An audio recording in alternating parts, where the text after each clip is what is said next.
Good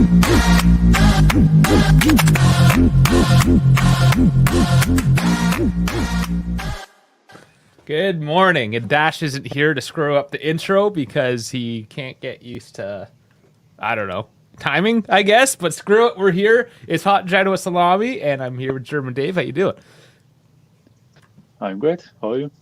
Oh, pretty good, pretty good. So we do have an early morning one. Typical. I kind of slept in. My dogs were snuggling me so hard that, it wasn't until the old man got up. The old man gets up, got to take a piss. It's like, oh, shit. The sun's coming up. Oh, no. So that's all right. I don't even have my coffee this morning.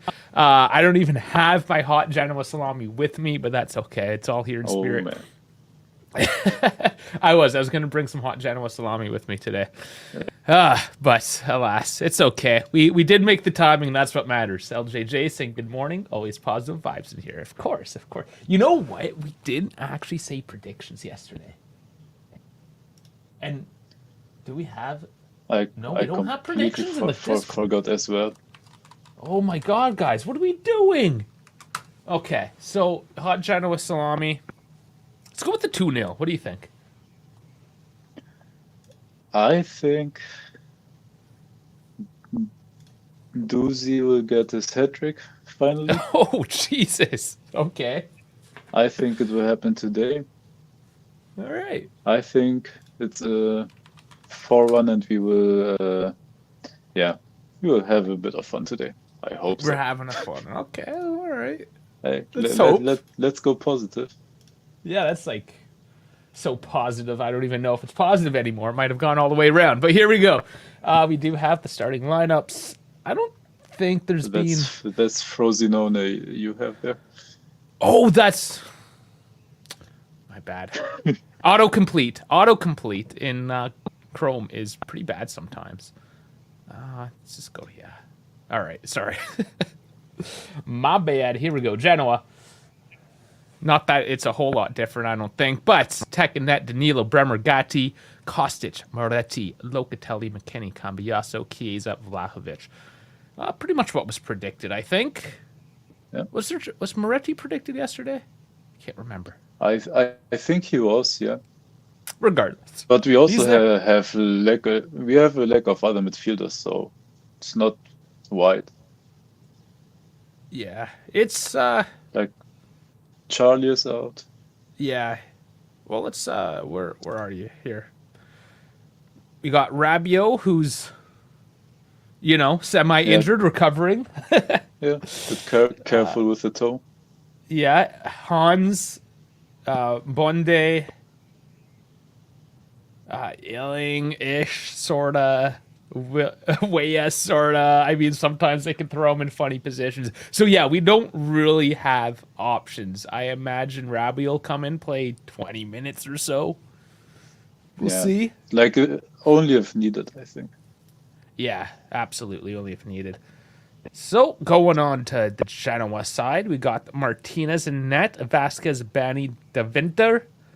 In midfield, we have Macias, Fendrup, Bedell, and Spence. Up top, we have a Goodmanson and Oliveira with Retegui as the lone striker in a 3-4-2-1. So not a pure 3-5-2 today. Switching it up. Of note, on their bench, where is he? Malinovsky. That dangerous motherfucker. It's too early to be swearing that hard. But that guy. That guy. High tackle on Yildiz there in the first fixture of the season. So that is the starting lineups. What do you think with the tactical change with the 3-4-2-1 now? How's that going to change the lineups or the flow of the game? I think they will try to create a bit more offensively. I think even with having Junior Messias, the guy that was at Milan, he's more of a winger for me personally. So it should be a very offensive lineup. We can, I think, with Cambiaso on the right, go like on their left side and try to use that as an advantage for us. But we got to be careful because they put a pretty offensive lineup out, I think. Which, of course, means that there might be some extra space out there for us as well. Yes. And it's just a matter if we're going to exploit that or not. I think they And we have see. our best right side available, I think, with McNuggets, Cambiaso, Gatti. True, but then I think we're all a little bit concerned with Moretti, perhaps. I don't know, are we? I don't know, a little bit like he has some good games, some bad games. I hope today's is a good one. We hope, but we will see. Honestly, I think we have to give him more time or loan him all this. Give Miretti up to like Atalanta for Coop minus. Chill out, everybody. So interesting enough. He's still 20, I think. Yeah, he's a youngin. Let me just pull it up here because something came in early this morning about him, as well as Huijsen. Man, the morning news on game day, there's a lot of crap coming in, but he is being watched. I remember Milan was one of them. I don't know. I'm not going to waste my time looking through all the news. It came out like literally moments ago. As well as Milik. Milik's being looked at as well for 7.5 million possibly. So interesting. That would be a 500k plus Valenza on a 32-year-old. Yeah, not the worst. I'll take it, I guess, but we do have to watch out for what kind of depth we will be having going into next season. So funny, I open up Fubo TV and it opens up straight to Juventus Frosinone as well from last week. It's like, come on, like stop auto completing. All right. So the stream has started. I'm going to, and this is going to be something special if you guys need to watch the game. It is going to be in the Discord, so me and Dave can sync up. So I'm not saying not to go in there if you need a stream. If you know what I'm saying. Okay. So, sorry, I just have to get those things set up. Why did I just hear... Sorry, I'm hearing things in my headset. It's okay. Dave, take it away. Give some predictions as I figure out the technical aspect of things here. Yeah, I think it will be, like I said, a 4-1. I think defensively we should be pretty good. I think McKennie will cover good for Gatti. Cambiaso will track back. I think our right side will be fine. Danilo and Bremer or Brazilian partnership will work well. I think even Kostic is not like the best defensive wingback, so we can use the space behind him. I mean, like Tottenham didn't want to give him any playing time, so yeah, I think we should be good normally, but I'm gonna be positive and say 4-1. 4-1. Crazy. I think a lot of us, Vlad is, I know he said yesterday, will just be happy with a clean sheet. I think getting our defensive phase back in order itself is going to be what we want. Okay, I think I need to mute myself in the Discord, don't I? That's what was freaking me out before.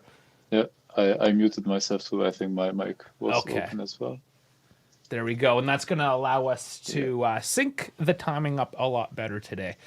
So first time doing this, hopefully it works out. Also, do you guys celebrate St. Paddy's Day in Germany? Oh, like the Irish pubs in the city center are full, but for me it's like I never did anything for St. Paddy's Day. Okay. So it's like it's there, but it's not a thing per se. It's definitely a thing here. Learned the first time for St. Paddy's Day when I watched Boston Celtics games. Oh, there you go. Yeah, because there's lots of Irish in Boston. Yep. Lots of Irish, kind of just in the Northeast in general. Same with Canada, right? Because a lot of the Irish immigrated 1800s, even 1900s, I guess. Yeah, New York they celebrate, of course. The Northeast, huge. But Yeah, I want New to York, say Boston is. Massachusetts. Yeah. Yeah, Boston's probably the biggest city of them all in terms of, Yeah. celebrating it. The Scots have one as well. Why can I? Robbie Burns. That's another one. So if you just want to get drunk another time of the year, you can go and do the whole Scottish celebration as well and do the Scotty Burns and have some Highland whiskey and haggis. Delicious. Hey, Actually, like haggis is technically go for it. All good. Oh yeah, sorry, yeah, haggis. Haggis is just delicious. Just a giant sausage. No, I was just gonna say, like, technically you can get drunk every day if you want. There's a celebration for everything. Oh yes, of course, of course. Some people need a bit more of an excuse than others. I personally don't, but I mean, if I want to do it, I'm just gonna do it. I don't need somebody to tell me to. Like, I bet tomorrow will be international, I don't know, beer day or something like that. Like, there's a holiday for everything.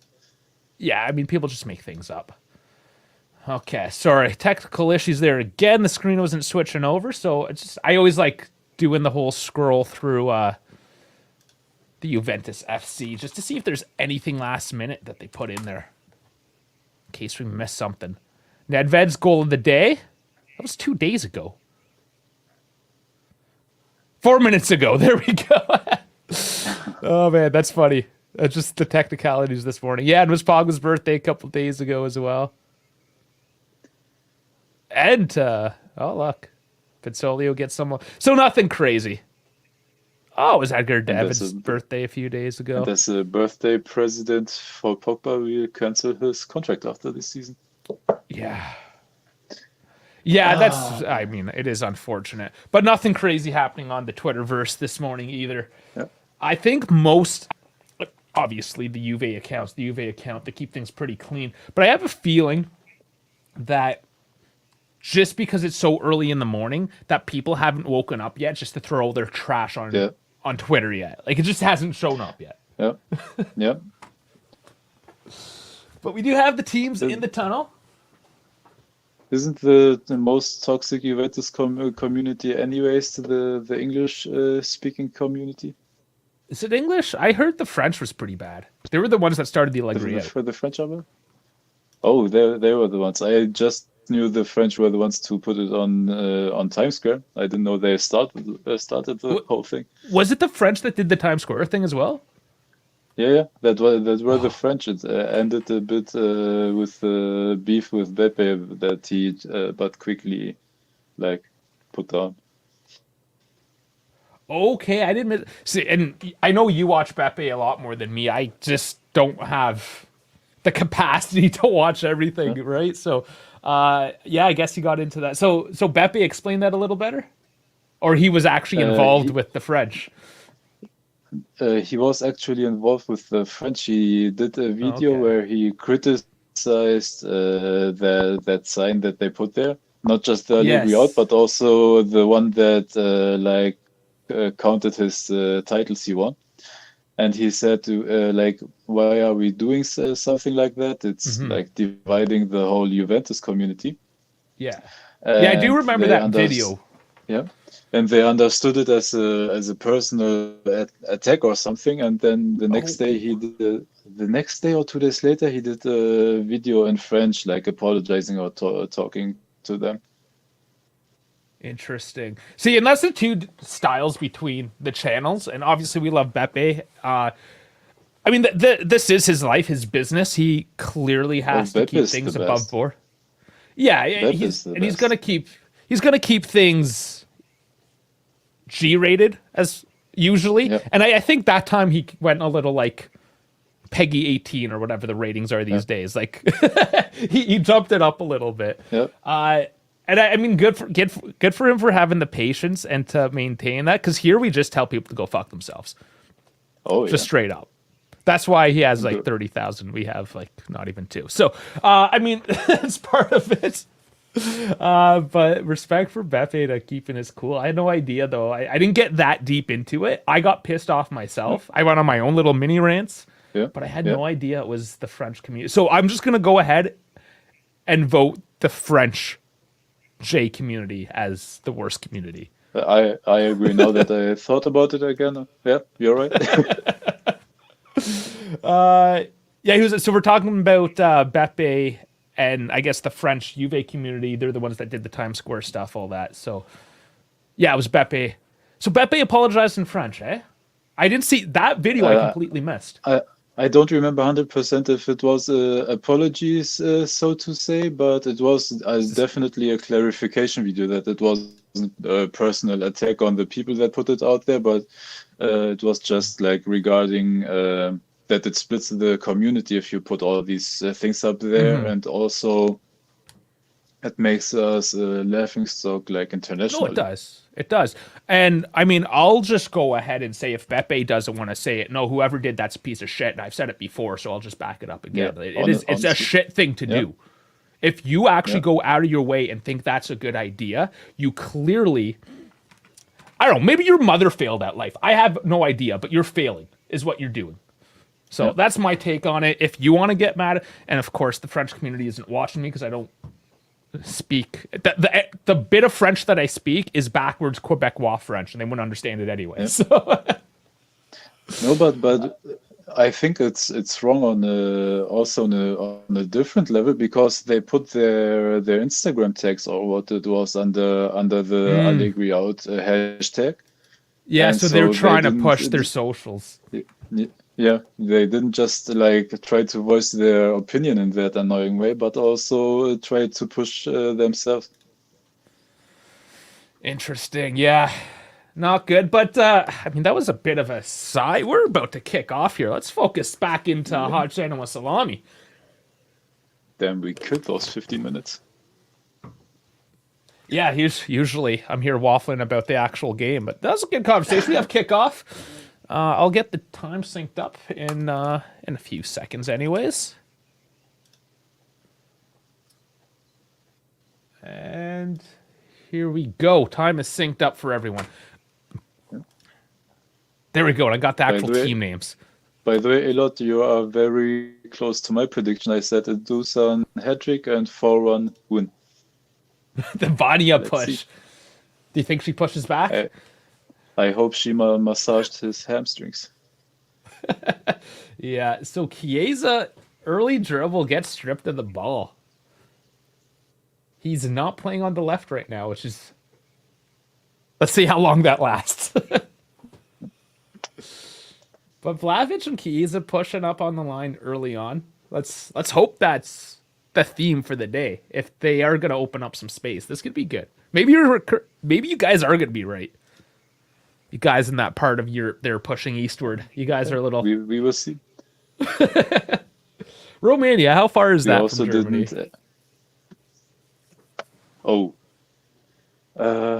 By kilometers? It's like, around 4,000 kilometers, something like that. Oh, that's still a bit. It's like close, but not really close. It's like close considering how far I am away, but it's not. Yeah. Luca and Rita saying, I just got back from the bar. You're supposed to go to the bar tonight. Are you going to the bar tonight? That'd be crazy if you're doing double up. All right, so Bremer's going to carry the ball forward here. Wild.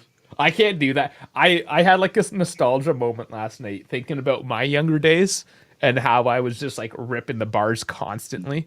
And how I would just like wake up randomly in people's houses in the morning, getting taken care of by their parents.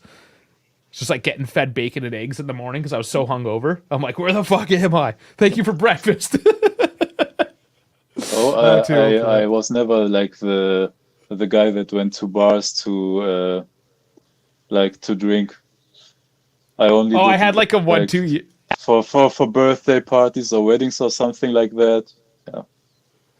Yeah, I had like 1 or 2 good years where I just went hard and then settled down again.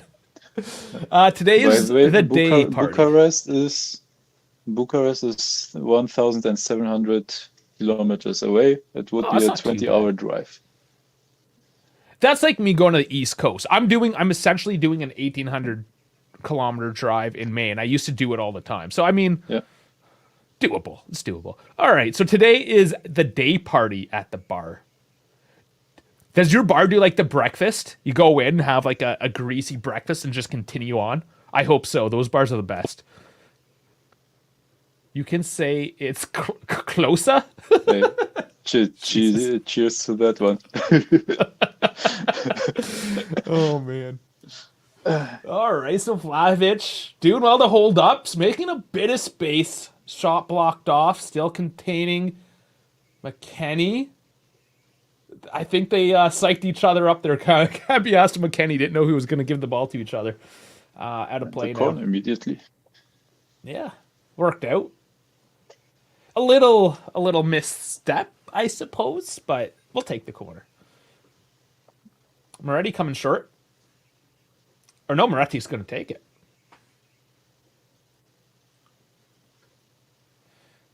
Or is that Chiesa? I can't see with this crappy 720p. No, Chiesa is at the edge of the box. Okay, perfect. So bounced out. Kostic. Cross-stitch. Nothing. Oh. Good to see him back. Let's hopefully he's rested up, having a good game today. All right, so bit of sloppy play. Ball's bouncing around. Keeper collects it.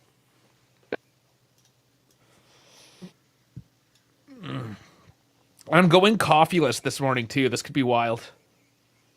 I didn't have enough time to make a coffee. It's a mess. It's a mess, I tell you. I will compensate for your lack of energy then. No, I should be okay. I don't even know after the sickness if I should. I haven't drank a coffee since Thursday morning, so should be okay. Just hard on the tea, that English crap. So anyways, yeah, Genoa, they look a little unsettled at this point, I guess. They can't break out of their zone. Yeah. I do like the yellow jersey, pretty good pressure on them. I think more teams should have a nice bright, like a yellow-orange type jersey, because once in a while you just need that contrast. Yeah. Even if a third jersey. Yeah, at least the away or third jersey, like you said. Do not mind that. Gatti getting back there and clearing it out of play. Speaking of kits, we're kind of on a kit discussion coming in from last night, too. Their training kit looks too Milan to me. What do you think? Which one? Which training kit? The Juve one, the red and black. Oh yeah, I don't like it, and I wanted to say earlier that the jacket that they came onto the field with, man, I hate that. Yeah, that's like, all what part is of it. that? Yeah. what I don't know what that color scheme is. Yeah, it's a different one. Adidas. Locatelli coming in with a bit of a dangerous slide. Gives up a free kick, corner of the box. Oh, there's DeCilio. He might be coming back soon. Maybe. At least he's kind of dressed up with a pity, you know? It's something.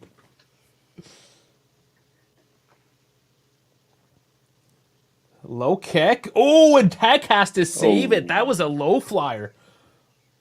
Wow. That was actually a good flight on that ball. That was close, yeah. I wonder, there must be a second delay still through the Discord, eh? Not as bad. How long does it take to make a coffee? About 5 minutes through my espresso machine to make an Americano. Because I do it super manual and hipster, where I measure out the beans, and then I have to spray it 4 times the atomizer, so when it grinds up, it doesn't stick. And then once it's grind, I get the distribution. I want to actually do a video of it one day. So corner in. Oh, it drops nicely on the volley. Tech collects it.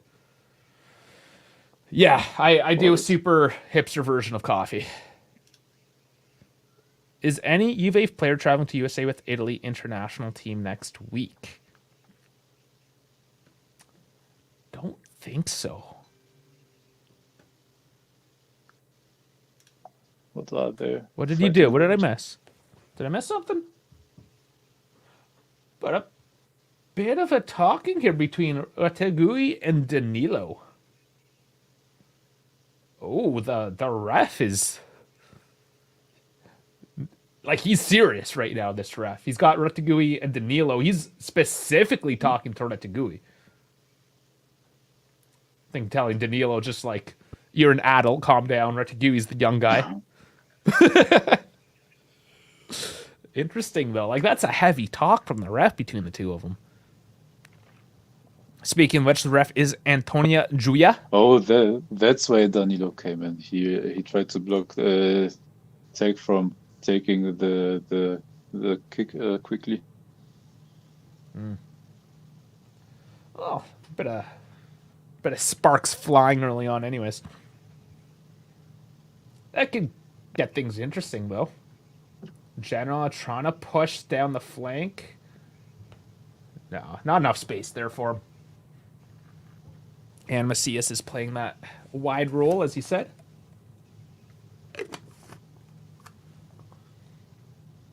Okay, yeah, that came off Gatti's head, that free kick. But that ball was coming just at head level. It was dangerous. It could have been an ugly deflection. Yeah, it was a great save by Tech. That's hard to read, honestly. Yeah. With that curve the ball came with, and also the strength behind it was really nice. And the deflection. All of it. Yep. It would have sucked, but that could have been another early free kick goal against us. Yeah. But still 0-0.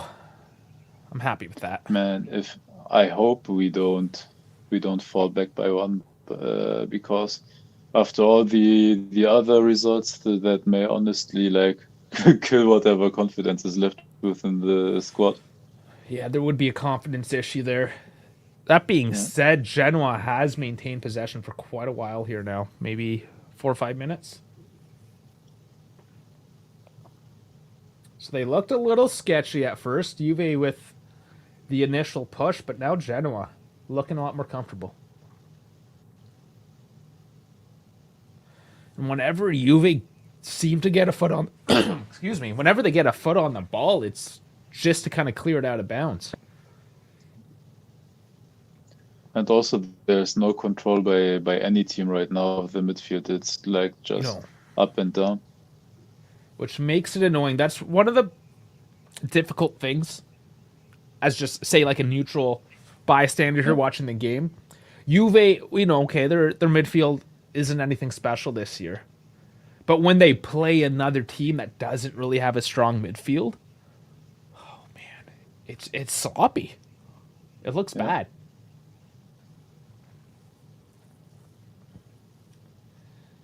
Switch of play to Kostic.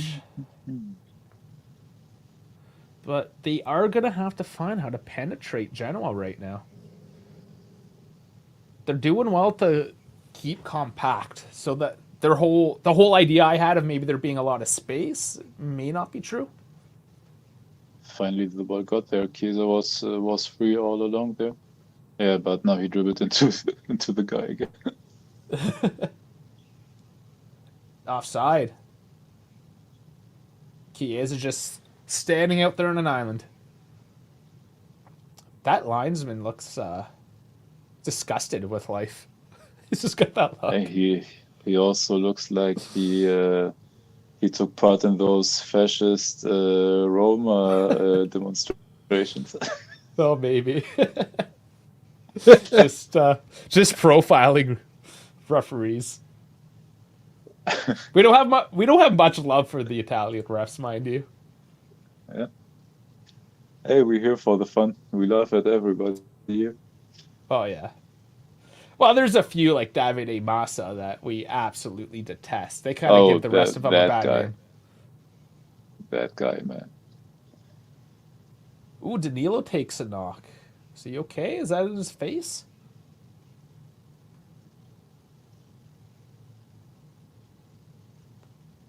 Maybe just landed. Yeah, landed. Kind of funny. Yeah, that's always... he went, the Genoa player went, like, studs up into Danilo's feet. Yeah, that's rough.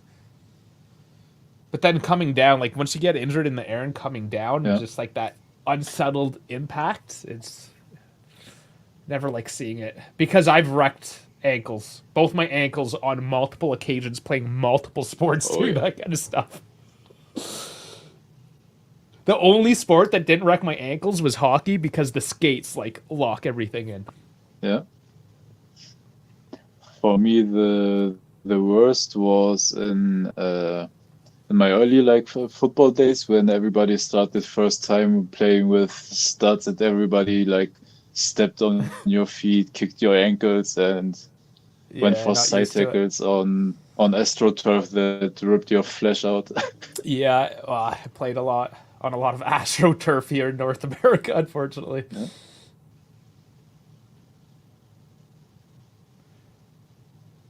Well, we have and you see him through Dash's cams because he's still playing there in the domes. It's just like a big bubble dome that they throw Yeah. AstroTurf on, make some fields. No, Yeah, it's they it's can be this rough. it's the same for us. Like if you're not like Bundesliga 2 or Bundesliga 3 team, you don't have the money to care for a proper turf, No, for a for proper grass pitch. yeah, it's just our winters are so So long and cold that yeah, we definitely need to use them. Good cross there from Genoa. It's cleared out though. It is nice though when it's like -20 out and you can just go into this dome and yeah, play soccer, whatever it yeah. is. Cambiasso with a run. Dobbs, ooh, good vision, but doesn't quite make it to Vlahovic. Takes a deflection. Interesting. I don't know if that commentator says the wrong option. I don't think trying to find your striker is necessarily the wrong option like that, but didn't work out. At least they try something, some sort of like passing game. Yeah, there's We something lose the there. I'm not going to ball. be super We hard lose on the him, ball way too easy in build-ups. but we're keeping it now. Locatelli to Moretti on the left. To Kostic. Here comes a cross. Takes a piece. And And the corner. Fincher can't control. Goes out.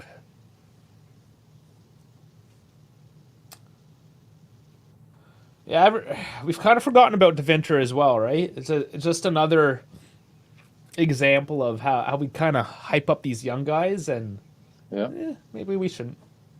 Not saying he's I think trash. he He's just I think he's one of them that is good but not great. Like he's great on like Serie A mid team like Genoa for yeah, example, but he's not like, for me personally at least, not a caliber that you can throw in at Juve anytime you need him. exactly. So Moretti is taking left and right corner kicks today. Short to Chiesa. Little cross in off McKennie's head. He takes a knock, it looks like, but it's cleared out. He's holding his head on that play.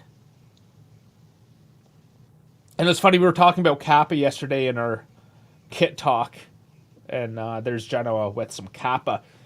That As, was great defending by Kostic. My God, yeah, Costas he does went well. the whole pitch and and earned a foul call. Well, Albert is the one that comes out hurt. Nice one.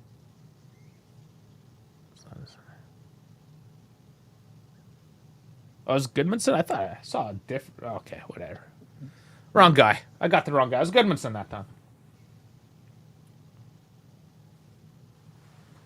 Oh, he's holding his guy. Maybe got an elbow in the soft flash? I don't know. But he's certainly hurt on the ground right now. It didn't look like anything serious. No, maybe it was just the fall because it was like high energy and full sprint, maybe something like that. Maybe. Just gets the wind knocked out of him. Okay, that's why. Yes. So it's Albert Gudmundsson. So he goes with Albert Yeah. on it. I thought it I like that's a didn't know. Portuguese I thing. didn't I know didn't that think honestly. he's Icelandic. Like I didn't know the Icelandics do that. Yeah. Speaking of Icelandic, if you get something sketchy and you look up the webpage and it comes from Iceland, I suggest that you avoid it because it's probably a scam. Twice I've been attempted on to be scammed from Iceland. So I don't trust I random calls from Iceland anymore. It's never Iceland for me, but I got the past months like messages from Madagascar numbers. Jeez. No, I'm saying like the actual website. So if they're trying to get you Oh, like go to a website and stuff and you can I forgot the actual name of the website, but you can look up the credentials of the website and see how trustworthy it ah, is. yeah, And it yeah, will yeah, tell you all the details, right? So typically, like if you look up my domain, it says it's owned by me. yeah, But if it says redacted or they take the name, okay, well that's a red flag right away. Especially if it's not like an actual like full registered business. yeah. But you can see like, oh, this is from Iceland. Oh, this website was made 2 days ago. You know. Yeah. So little internet security for you guys. But I had one guy try to get me into like some financial pyramid scheme, and I'm like, let me check your Oh, website, and it came. those are the best. Well, I checked his website out, and I'm like, bro, your website's got a 0 out of 100 for trust score. It's like, just, why are you even trying right now? Like, I told him basically that I, he was a fraud, and they just keep on trying. He just judo I tossed don't, after trying to Charlie Horse, our guy. I was talking about Goodwinson. Hey, don't worry, I give Okay, you my $1,000. yeah. So I missed from LJJ. They are playing next week in Fort Lauderdale. I will be in Miami that week, so I will definitely go and watch the game as UV if UV players are there. Oh, that'd be cool. Hefe with an XA. I don't think he's in that gentleman, but he's from Florida. Wonder if he'll check any of that out. I actually don't know which city he's from. Is he from Miami? Can't remember. Wasn't Nice it play here, Moretti. Tampa? What does he do with it? He's trying to get a Oh my penalty. He's not God. going to get Oh one. my He's not God. getting a That penalty. was No. horrible. Oh man. He did well to get into space and then he kind of just gave up on it. There was contact actually. It wasn't heavy, but there was two toes. No, no, no.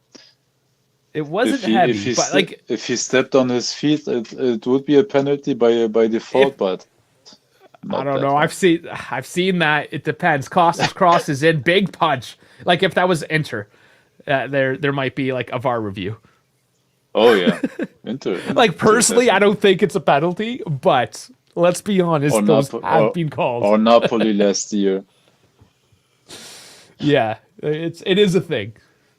Comic is coming in. How's it going, bud? If it was Yildiz, it would have been buried. Yeah. Moretti does not have the killer instinct. No goals.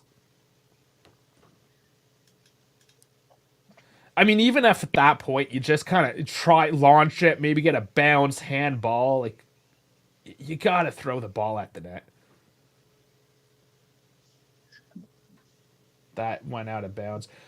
What? How did the defender see that ball was out of bounds? Because he threw his hands up and there was five guys in the Oh, way. he It's like, how do you he tell? he speculated.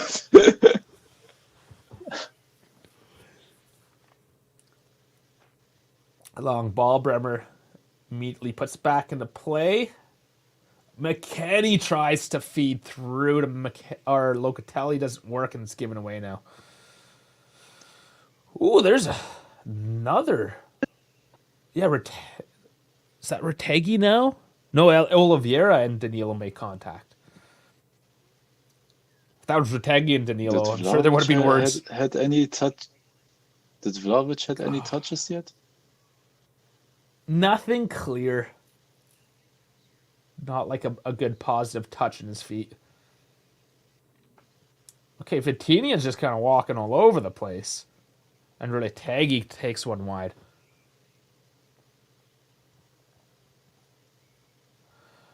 But they are going to have to take shots from that distance, especially. That's not even that far out, to be honest, but Genoa's going to be shooting from that range. Moretti won't, but Ortegi will. Check at the grassy knoll. Okay, yeah, but they haven't been clear-cut touches. Yep. I wouldn't call it a weak left side with Kostic and Moretti, but definitely out of form.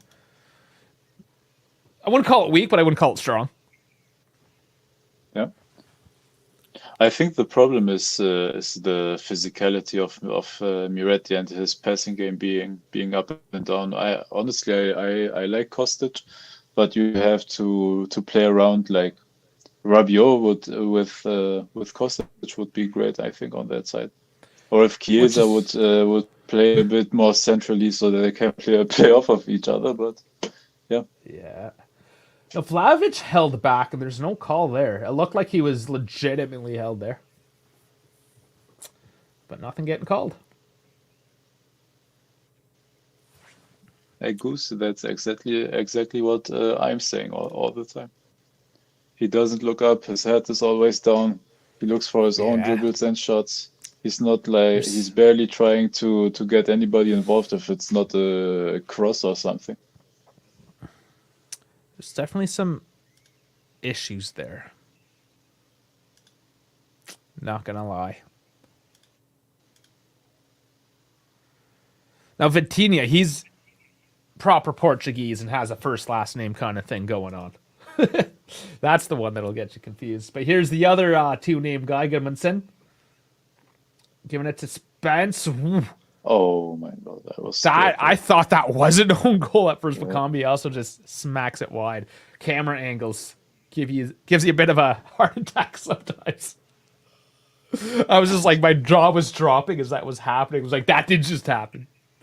That could have we're been safe. It's corner. Just a bad bounce, and man, I would have just like walked out of the room.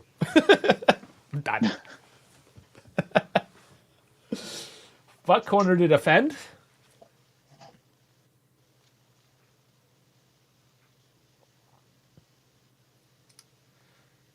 Easily taken out by McKennie and Kostic going airborne. Man, people are all over the place today. It's getting a little sloppy. Dude, just play the pass. Oh my god. They're obviously a little bit razzed. Finally, outlet to Cambiasso. Come on, you have space now. Chip into Moretti from Mac. Oh. He's cutting in, brings it to the top. Gatti from downtown puts it on net at least. No. That was a weak one. But at least it's a shot on net. The first shot on goal, yeah. And it's from Gatti.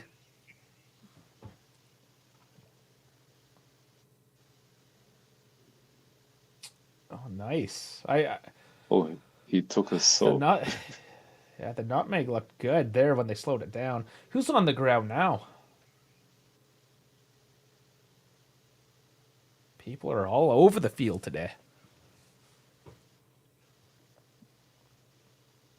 Oh, Vitinha went down. He just got a bit of a nudge. That's all it was. Bit of a nudge.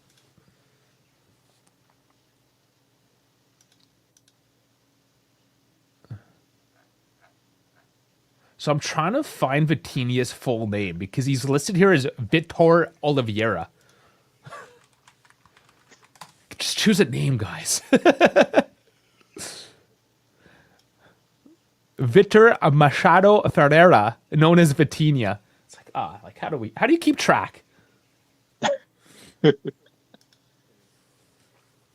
see, his cross is in. Another volley from long range, and it dribbles out.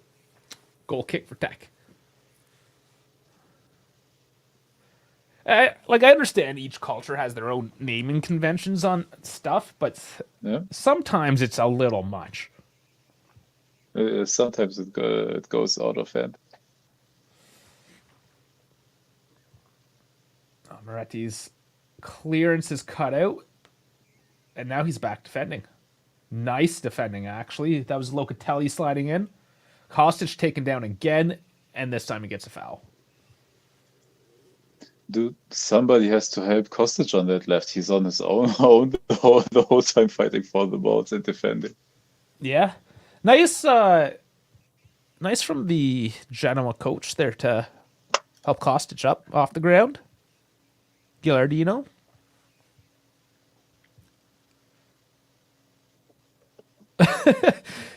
More respects for Atagui's Stranger Things inspired hair choice. Yeah, the older brother, I think, kind of has that look. I watched the first season. I know a little bit about it. Oh, I watched it all, but I forgot all the names of the characters because it's a while ago. It got a little bit. I don't know. All those shows, they always go a little bit too over the top. Chiesa has it wide.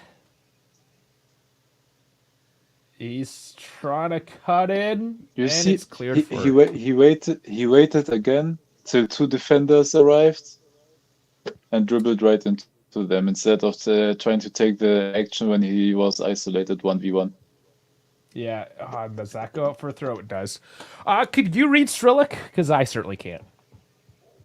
But this person is going with the 3-0. Sorry. Not my strength, but No. welcome, brother. Or sister. I was shown once how like Strilic to like our language is nah. I was like, nah. I don't understand this. Yeah, Chiesa does go for that cut every time. It's very predictable. McKennie losing his man. Still battling it. Oh, he loses it. Wins it. No, he gets the foul. Oh, okay.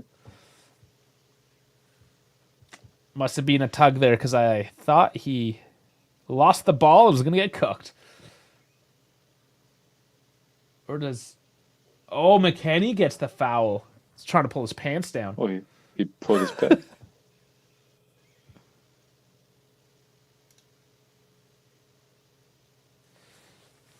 Yeah, Gilardino was looking for the yellow on that play. Could have.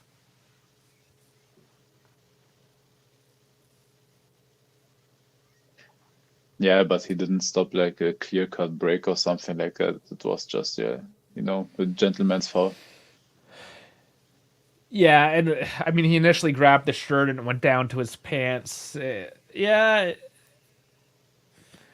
It's like at the level of controversy is maybe that penalty kick there on Moretti. Yeah. It's a little soft. Some discussion. Had that one been like around the midfield area, the middle third or something like that, I would see the yellow because it would be like a clear break. He tries to stop, but that was okay for me like that. Kostic just gives it away. We got lucky and take it back. Yeah, the passing game again is leaving a lot to be desired. But the passing decent here. It goes wide to Kostic. Through the legs. Oh, it goes wide. Close. That was cut out. That happened really quick. Let's see what happened here again. Was it Gotti again? Oh, it was Gotti. Did take a piece. I'm not sure. It did. So Kostic has a corner. Center forward again. Yeah, it's crazy, Gotti. But in the air. Oh, Bremer doesn't get the head on. Lays out to Moretti. Too slow. Oh, dangerous pass in. Yeah. Man, Locatelli tries a long-range one. It gets blocked out, and the ball's dribbling into no man's land, back into Juve's defensive zone. Did he catch that there, LJJ? Danilo said to Chiesa to calm down? I could believe that.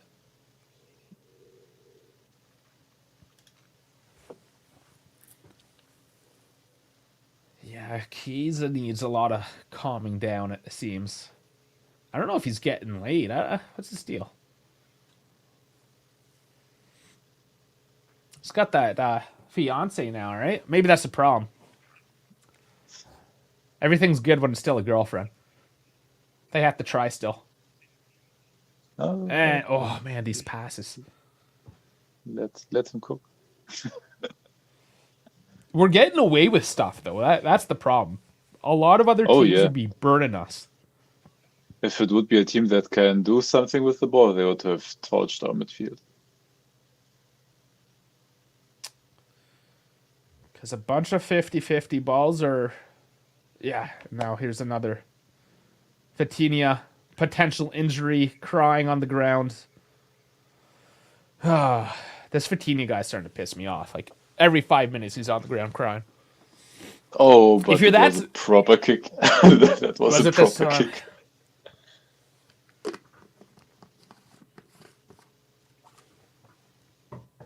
Wow. I don't know. Do it when it actually counts. Don't do it all the time.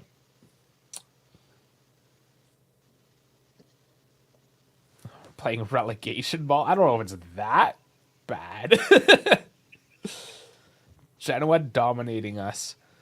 Let's look at the numbers. I don't know if they're dominating us. That's a little aggressive of a word.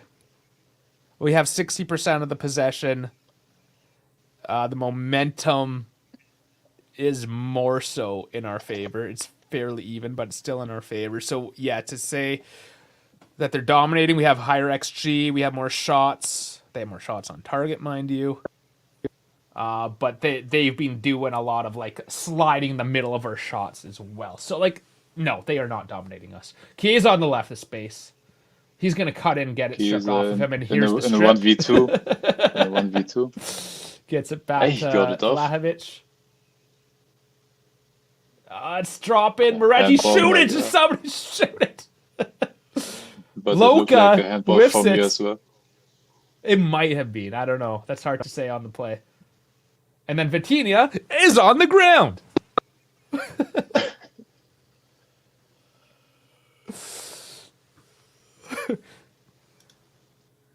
Girlfriend sleeps over. Fiancé starts picking what furniture she wants thrown out. He hit the elbow, but it was like tucked in. I don't think it's much of something.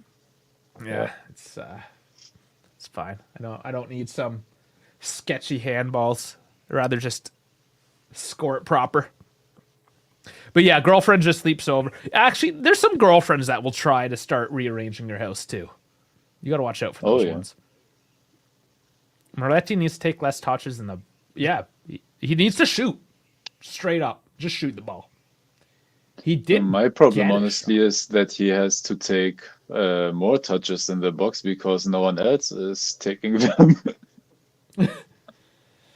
And to be fair a little bit to him, there's sometimes a lack of options for him.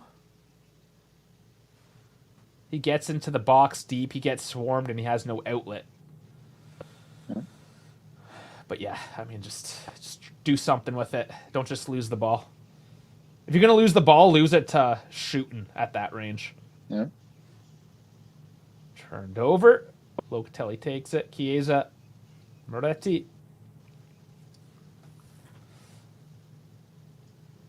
Gatti, our defensive striker. Cambiasso kind of getting tripped up, but maintains. There's Locatelli playing as like a left center back now. Chiesa. And he gets tripped at the edge of the box. And it's a corner. Chiesa's not happy about it. I don't know how much contact was there. Let's look again. It didn't look like much. Nah, there wasn't much in that. There was... And even contact. Then it was outside the box. It's definitely outside. Some things. Yeah. I think a corner's fair enough on that. Yep. And that gets cleared away. Cambiasso, though. And another big block. That's the one thing I got to give Genoa credit for today is they are doing very well with defensive blocks and just getting in the way of shots. And that's, when we look at the stats, crossed in, headed away. That's something we got to look at when we look at stats, right? We see shots, right? We look right now, 7 shots, 1 on target. And you can easily say, we're doing crap. No, Genoa's defense is just blocking a lot of things and doing well in that. It's not that her shots overall are crap. It's their defense is good.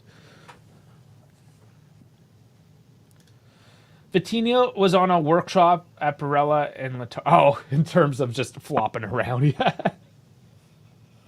Learning from the best. Vlahovic in the midfield for the ball, like that's going to be a threat. Yeah, and Chiesa's dropped back often as well. It's not ideal. But if the midfield can't maintain the ball, they're going to have to do something. They can't just sit up there waiting for nothing to happen.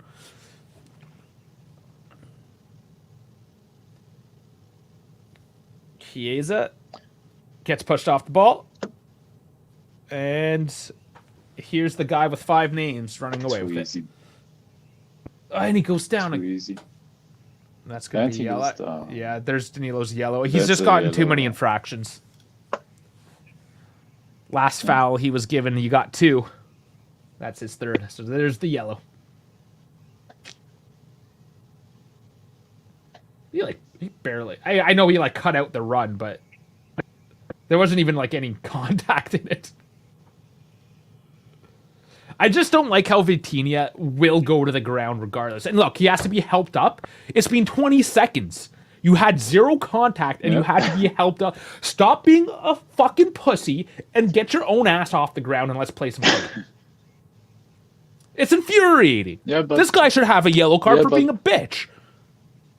100%, but hey, that's relegation ball or mid-table ball. That's the teams that try to shithouse you.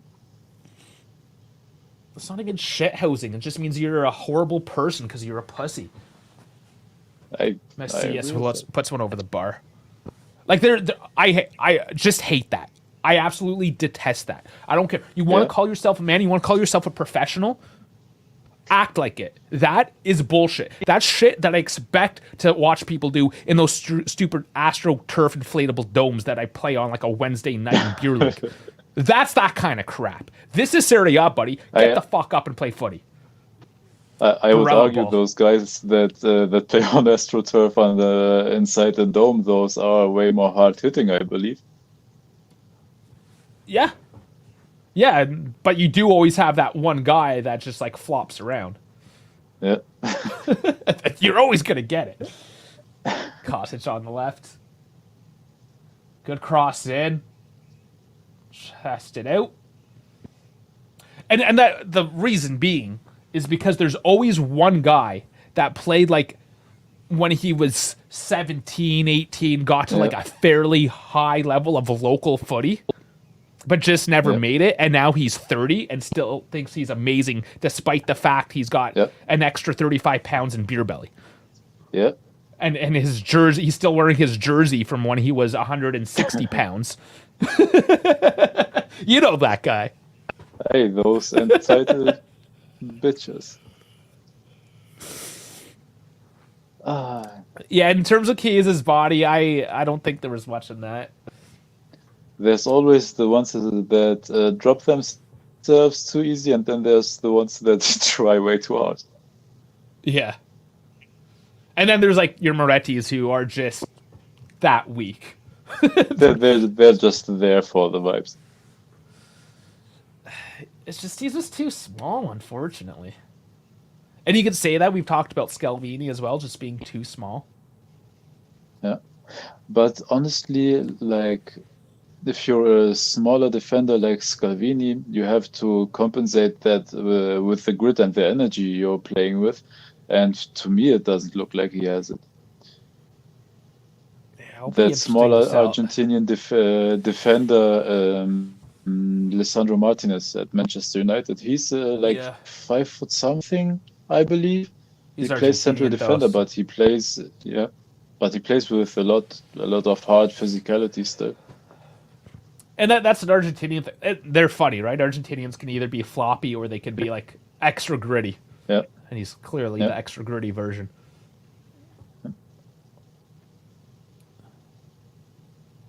And Miretti is way too slender. I don't even think he's small. He's just not built strongly. like he's tall, but yeah, I'm not saying he's not tall. He's just skinny. Yeah. Let's see. He can probably get it.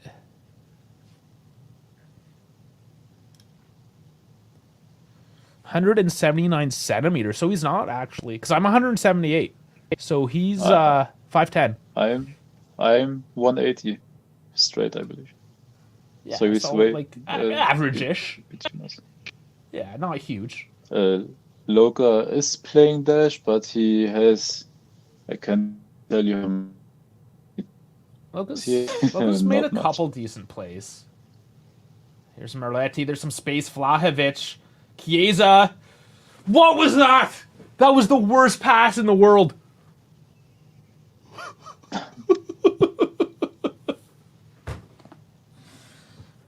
Oh my lord. Like, Chiesa was just there alone. I don't know why he was stepping out so wide, but... Locatelli had 26 touches Dash. Kostic had 45.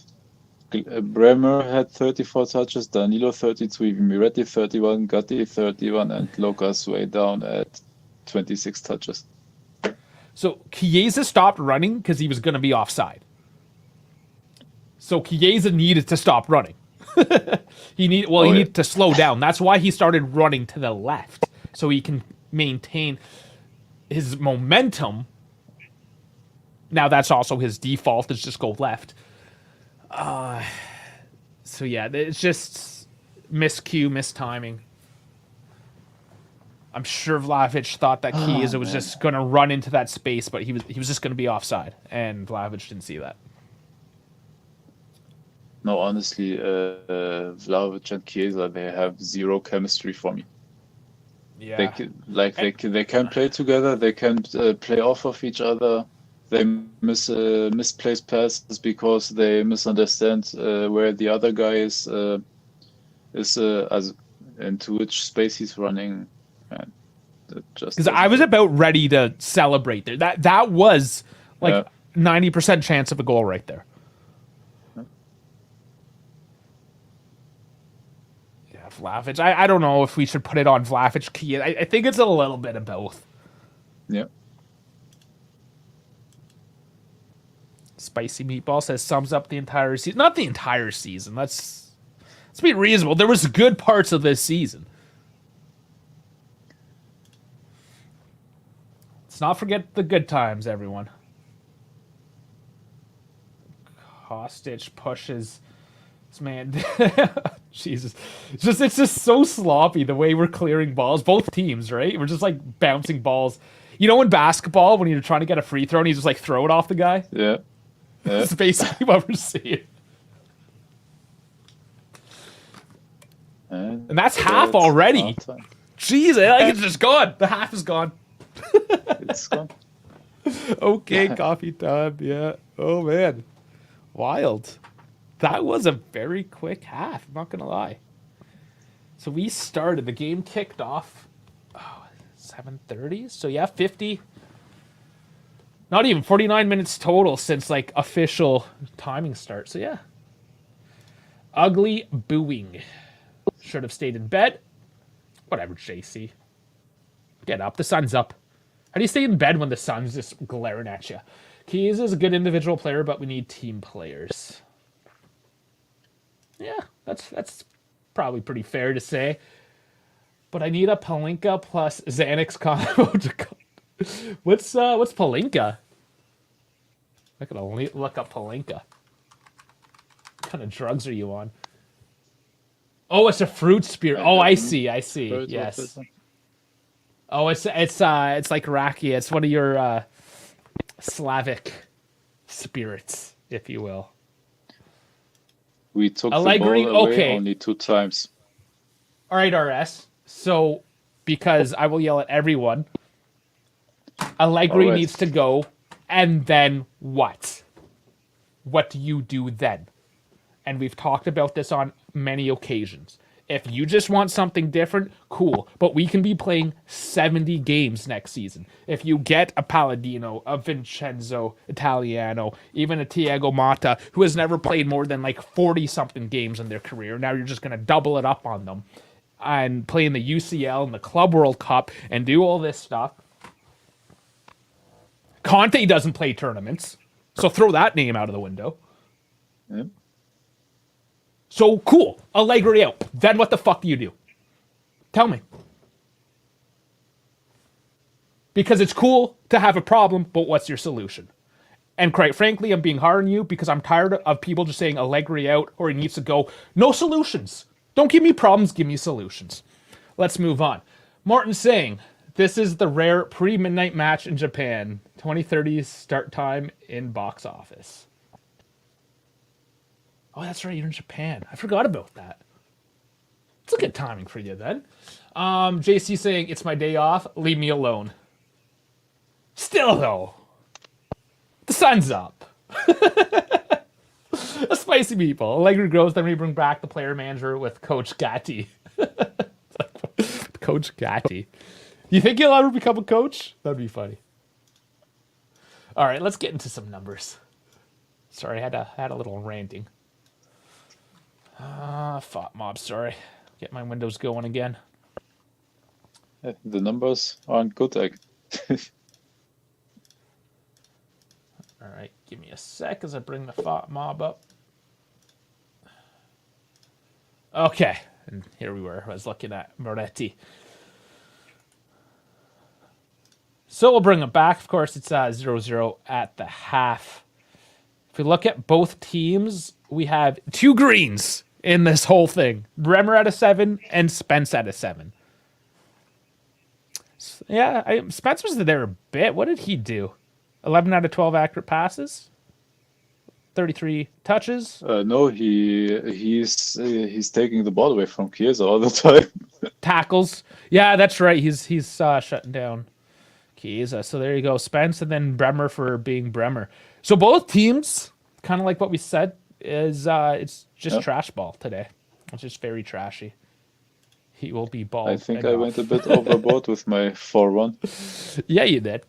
Still 45 minutes, who knows, but probably a little aggressive. Yeah. Yeah. Sorry, I got to go up for the stats. So 61% possession. This is what I don't like, because when we get heavy possession, we tend to do worse. So I'd like to see that we closer don't know to what 50 to do with the myself. ball. Yeah. XG is 0.25 to 0.19, so it's gotten a little closer. Total shots 7 to 5, shots on target 1 to 2. Again, they're just sliding in, blocking a lot of things out. Even Gatti's close in chance there is blocked out. So far, no big chances. There could have been. Accurate passes 194 at 82%, so it's a little low. We typically sit at an 85%, which is still kind of crap. But look at their 112 at 74%. Yeah. So that's the thing. Like, Genoa's actually not really playing well right now, if you're looking just straight by the numbers. Yeah. And then fouls 6 to 4, corners 5 to 2. And now I always like looking at this chart. Here, this is where I was a little concerned early on when Genoa had a bunch of possession and looked like they could have been a bit of a threat. That was around the free kick, I think. Yeah, that was like 5 to 10 minute mark. Yeah.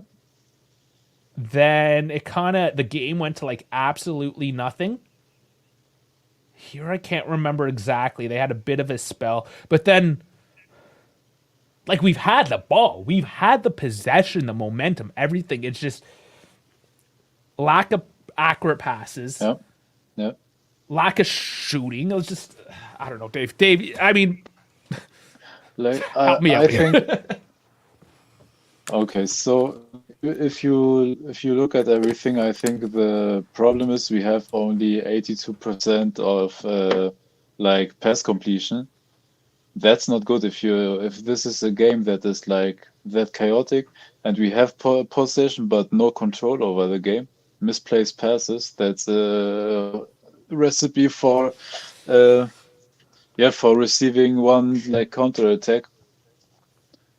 like if you have that ball possession, at least you have to try to control the game with your midfield. But like I said, like Locatelli had when I looked earlier only 26 touches, and Bremer had like 40 something already. So we have no control over the midfield at all.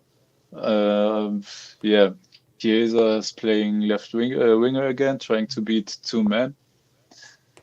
Yeah, Yeah, a lot of the same old similar problems. Genoa waiting for a set piece to put their chips in on from Dash. Yeah, I could see that. A lot of yeah. teams would be doing that to us. And what a And waste also of Genoa is opportunity. Genoa is defending our set pieces very good. Like they have the additional player inside the box, and that's why you see all those balls rebound out of the box, and then they swarm out to block a shot or like a second chance cross or something like that. They defend their set pieces very well.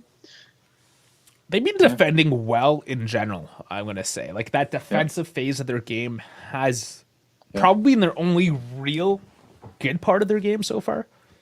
yeah. Loken needs to take charge of the game. Bremer should never have more than your 5. No, I agree, but that's what I realized like at around the half mark of the of the first half that like our midfield barely touches the ball. Miretti had a lot of touches, but misplaced passes. Yeah, Touches 38 for Bremer. Locatelli 32. Yes. It's just an interesting setup because Locatelli moves back and Bremer then let's like Bremer does player number 5. It's so odd. That's where like if we want to have a discussion about Allegri and its yeah. tactics, this is one of those situations where we can do that. But again, if you're still, I don't know, I scare a lot of people away. If RS is still listening, then yes, I mean, this is a discussion we can have. These are discussions. If you have Yeah. problems with Allegri, sure. But I guarantee if you just say Allegri out and have no plan or any long term goals or aspirations, it's going to be worse and you're going to be bitching even harder next season. That goes out to all your Allegri out people. If you like bitching and that's what you want to do with your life, if you want to put all of your energy onto Twitter to say Allegri out, then you actually want Allegri out because it gives you more opportunity to bitch even more next year when shit we're like in fucking 7th place and there's no chance of like doing anything with their life. Now I And might also, be wrong. yeah. Sorry. No, also it's not just tactics. Everybody tries to put this down to Max. Like this Max telling Chiesa to hog that left side of the pitch is No. like is Max telling telling Danilo and Bremer to have 20 more touches than Locatelli. No, and you can see when he's yelling on the sidelines, when we're Yeah, yelling because Chiesa went and did something stupid, and we're losing our yeah, minds, the camera pans over to Allegri, and he's losing his mind. So, okay, now we can continue to have a discussion. Does he not have the sort of gravitas of leadership to be able to take these kids, and I'm going to say kids because he acts like one, and whip them into shape and act like an adult?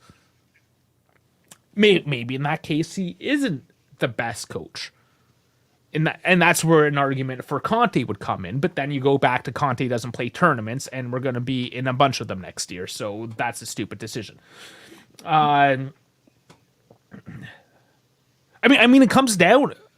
We always get into this. It's just who will in a 70+ game season next year that is available, that we can afford, that will come to our team. Who is the option? The question goes out to the world. And don't just throw a name. Throw a name with an explanation. Don't just say, oh, Mata, yeah. because I jerk No, off to him in the bathroom at night. No, it's also like there is not a sure thing out there that we can plug in and it will just work. Like And then who's Oscar the says guy Mata. that Sorry. Block him. Get him out of here. Get him out. You're done. No, and that's kind of the problem is that like he's the best name, the best option, but is he really what is required? We don't know. It's a question mark. We don't even know if he's the best option. He is like the closest thing that we have to what we play right now, and we know that playing style works like it works like a little bit at least. We know that. Yeah. So Okay, so I shouldn't he's say the best close- option. The Yeah, closest he's option. just a similar option. He's the Similar. closest option, a similar option to what we are playing right now. Everybody else, we don't know what they will give the club. Like Yeah, I heard rumors earlier that Italiano is out of contract or will resign at the end of the season from Fiorentina. Like I like Italiano and his offensive ball, but I don't know if it will work with us. Like I just don't know, just don't know it. And that's really the concern. Now, I don't mind Mata. I think most people out there are impressed with what he's been able to do. He's in 4th place with Bologna, of course. I mean, he's doing great. Yeah. Is he ready to take that next step? Maybe he is. But and also I don't think Motta is like that, but De Zerbi had also that blip last year. He led like Brighton into the Europa League, but now gets trashed every second week by got 4-1 trashed by or it. The Rossi, 3-0. like the Rossi just trashed him. Like, come on, that was a bad game though. De Rossi is okay. De Rossi Roma has a better squad than some of the relegation battling Premier League teams, but he got trashed 4-0 by Luton Town, man. Yeah. Who was it that I put up De Zerbi's games? Is like he either lost like 4-0 or won 4-0. Hey, I did that. I posted on Discord his results from January on, I believe. And every game he didn't score 3 or 4 goals, he lost. Yeah. 1-0 to 4-0, everything he lost, yeah. Interesting. I'm just looking at was it Reddit? Yeah, so I had replied to Reddit yesterday because some guy was like, "Why hasn't Jallo played?" Blah blah blah, and I put a post from I think Della Because Sport. he came from a freaking ACL injury. What is wrong with these people? Well, I'm like, the report's like he's barely even running at this point. He's dressed and warming up, but I guess he can't like. He's not at like full running state at the moment. So I was just seeing what was going on there. But yeah, it's just sometimes like guys like. We know anyway. Down, man. He won't get minutes right now. I don't know what the fuzz is. Like we got him now for cheap because he would be out of contract at the end of the season. We got there early. He's not a player that we want to throw in this season. He's a player for next season. But exactly, yeah. I was just interested because I saw him. That. He was dressed there with a penny, so I don't know if he's going to be playing. I don't think he will. But let's calm down a little bit with the Jallo at this. Honestly, the defense isn't really the issue. We're fine. Regani's looking like he's getting a new contract. Defensively, we are fine. We have good players right now. We have a good all of us, the places, the youth we had, the young players we are connected with the rumors right now. Defensively, I'm not scared. I'm just wondering what we will do with our midfield because but this game is evidence that we need to revamp that one. Yeah, it and definitely also is. we have to look like if we stay within a 3-5-2, we have to get a proper second striker behind Dusan if we even keep him. So, and that's the whole other thing too. That can we afford a whole formation change? Because there's a whole lot of names we've got to start moving. But anyways, we are underway. I will. Sorry, I keep on missing the cue to update the time, but we are underway. Here's Gatti. Okay, time is synced up. It's not even showing. Why is it not showing the time up there? What's going on? There we go. I clicked the button. All right, time. We're synced up. Sorry about that, guys. All right. So underway, second half. Let's look for something better. We did a lot of complaining, but here's Vlahovic to Gatti. Come on. And that's out for a corner. Blocked. Another block. That's 2 shots blocked by Gatti now. Or 2 of his shots have been blocked. Yeah.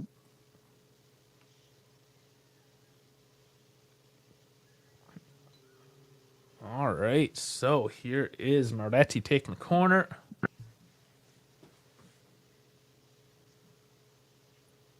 And headed away. Dropping. You see again, we had the ball outside the box, like we got the rebound, but again, their defenders swarmed out of the box. Do you want to take that one since he's German? All right, Mr. Tuchel. So we covered that one yesterday, actually. Yeah. No, I wouldn't take Tuchel at Juve. I think he's a great coach, actually, but he fits like a certain type of clubs. He is incredible. He was incredible at the Chelsea team they have right now. Like he had them on the Europa League places before they sacked him, and now they're tinkering around like 11th and 12th place. He's like the coach that is way too outgoing, outspoken. He goes off on the media. He's not like the type of coach you want at a club like Juventus that is like corporately structured, or even at Bayern. He doesn't fit that because Bayern always tries to portray that, family club, everything is fine and so on. And yeah, he's that type of coach that goes, if you ask him a stupid question at a press conference, he won't just comment it away like Max. He will go straight at the reporter. And yeah, it doesn't fit with the culture. And if you have a coach that doesn't fit the culture, it goes down to the players. The players lose faith in him. And, sorry, twice now, losing faith in the bench. Yeah, so you do have to be careful. And with Tuchel, it's the same. Tuchel is the guy like for Chelsea where he can be outspoken. If you think about like if Simeone would go from Atletico like one day, he would be incredible at Atletico as a shithouse coach. That like a club could work, but we also talked that he's not going anywhere. Clubs like that, yeah. Dude, Inter is a shithouse club. He would fit even there, but he wouldn't fit with Juventus. Yeah, it's interesting. That's another thing that a lot of us do forget to consider when we're talking about coaches and management and whatnot. There's certain cultures within these things. Now, it's maybe not great to assume. Some people are younger and maybe don't have like that whole corporate life experience per se, but you join a company, and you see it a lot too with these younger generations that they don't like to stay at a job for more than like 3 to 5 years, right? Whereas the older generation would stay for 30 because there's all these cultural differences. And a lot of these companies are still run by boomers, but the younger generation is like, oh no, you got to think like this, think like that. And they're just like button heads, and it doesn't work out. It's the same. It's just like Chiesa. Chiesa's like one of these new kids that's trying to work for one of these. He is trying to work for one of these big corporations. Isn't really working out, is it? There's your example right there.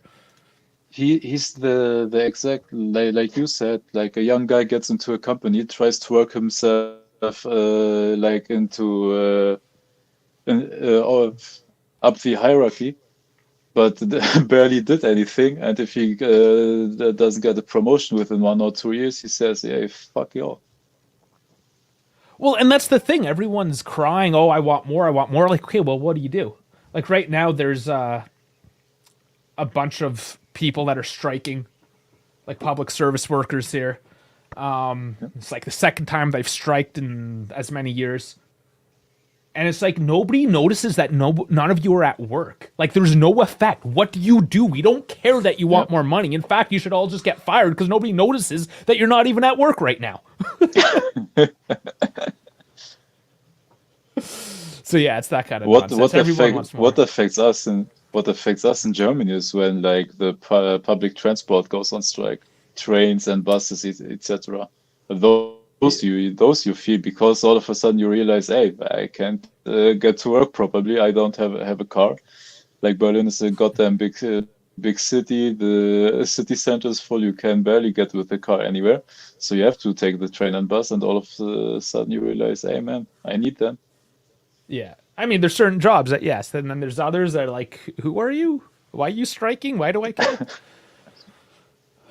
Moretti throws it in the box, but it's cleared off. McKennie collects. Chiesa on the right side with McKennie this time. Ooh, McKennie does well to lose his man. Back heels Chiesa. And did that take a piece? I think it must have had a deflection. I don't know. It was a bad pass regardless. McKennie again. I don't understand why Chiesa didn't take that cross immediately with his right foot and try to cut to the left this time. Everything is very tentative, it seems. Jean-Elias Yamin has turned it off after 45 minutes because we played like crap.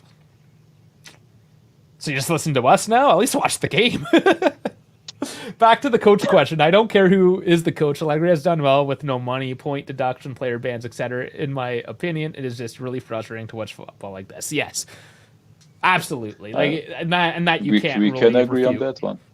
Yeah, we can agree on that one. It's just who's going to do a better job, and I still haven't gotten an actual, real, objectively, evidence-filled answer with that. Yep. That ball did go out. Yeah. Chiesa can't keep it. That's it's a bit of a theme today, not being able to keep the balls in.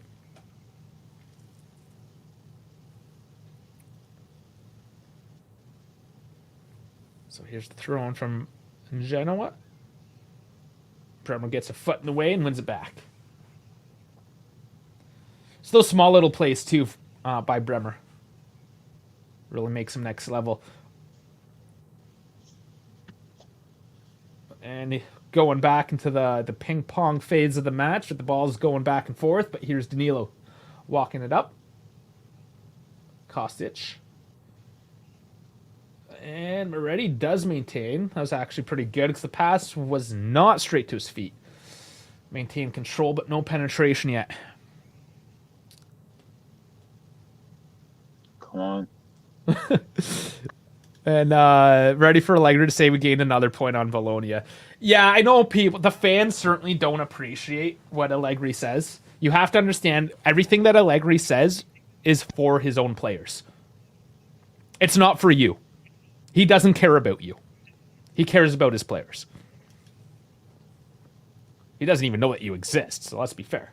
And honestly, I think he knows what the Juventus community is talking about. Honestly, I think he said that also a bit on purpose, to take the piss out of his haters. Yeah, he trolls a little bit, and that's the thing. He does know. Yeah, and that is another character trait that you want from your coach when you work at a big team. You're going to have a lot of shitty fans on Twitter that just say Allegri or whatever stupid ass shit that they do. And you have to be able to handle that. How many coaches actually handle that? Like, just how many people in general have that character trait? Because I challenge any of you to go in a position like that where you just get trashed on constantly. Most people, they get trashed on once and they start crying. Allegri gets it from millions of people. And we have evidence of that because Conte got trashed on by Tottenham fans and the whole Premier League, and he lashed out at the press conference, blamed his players. I have never seen a club with a horrible identity and mentality like that, and got fired because of that. So, yeah. And and it's one thing to say that internally, but to say it in a press conference to the whole world. Yeah. Again, corporate structure.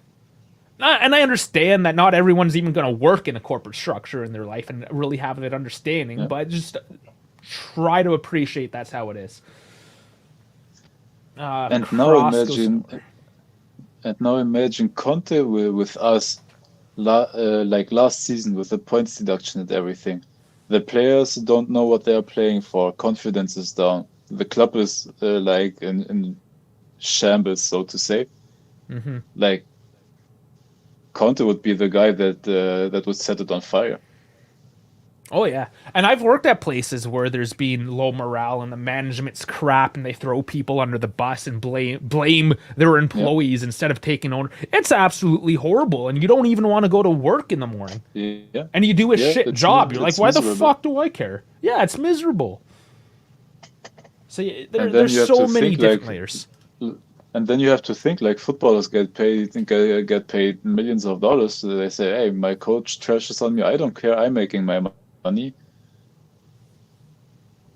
Yeah, well, even if you're only making 60 grand a year, let's say, and you're working at a trash company, at the end of the day, you're just going to show up to work and just sit there. It's like, oh, well, I'm getting my paycheck. I don't care.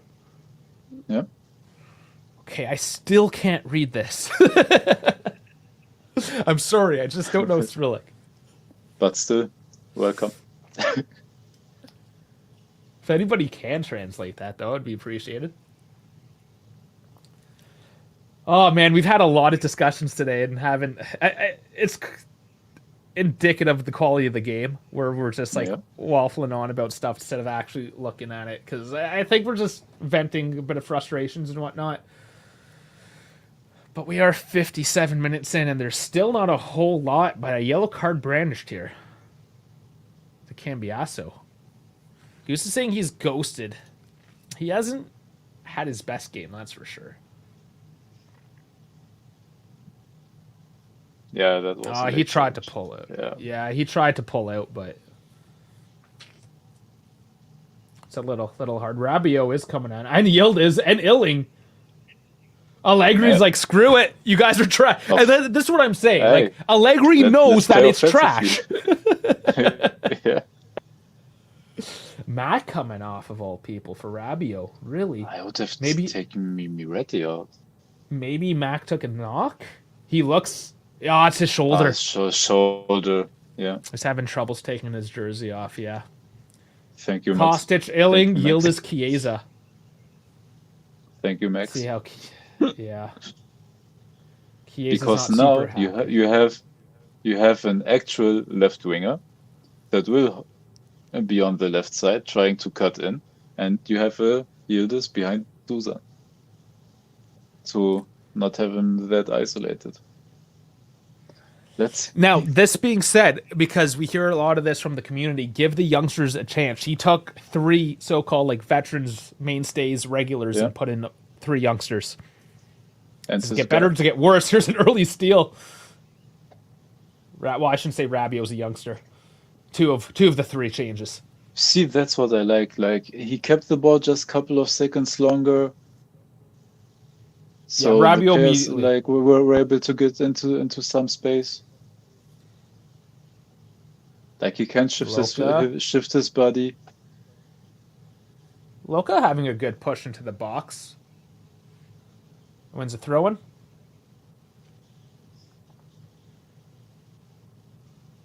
Oh, somebody in the crowd is yelling. Yeah, Rabiot was already cleaning up the passing game. Ailing crosses in. It's looking decent. Vlahovic can't get enough on it. Ooh, Moretti goes for it. Oh, takes the shoulder of Martinez. That was a little dangerous. But Vlahovic at least got a head on that cross, because a lot of the other crosses weren't quite making its mark.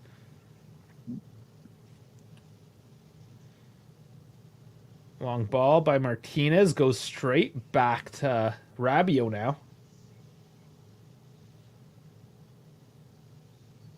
Or was it Yildiz?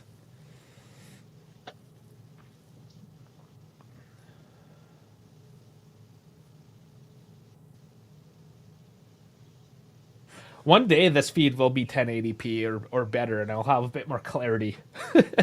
Be able to make the players out a little better.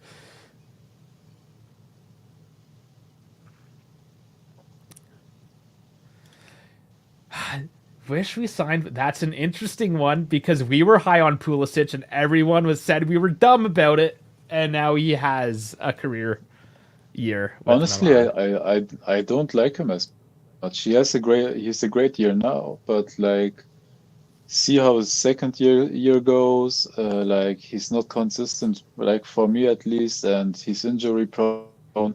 Like imagine we got him. Like first of all, we don't play the formation to No. to accommodate him into the squad.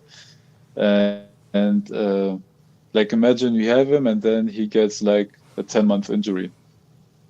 And that was always sort of part of the issue with it. It was an issue with Dortmund already. Like every year he played, he missed the team games. I'm not saying he's a bad player, but he's No, I not think consistent Chelsea just enough for kind me. of ruined his reputation a little bit. Yeah.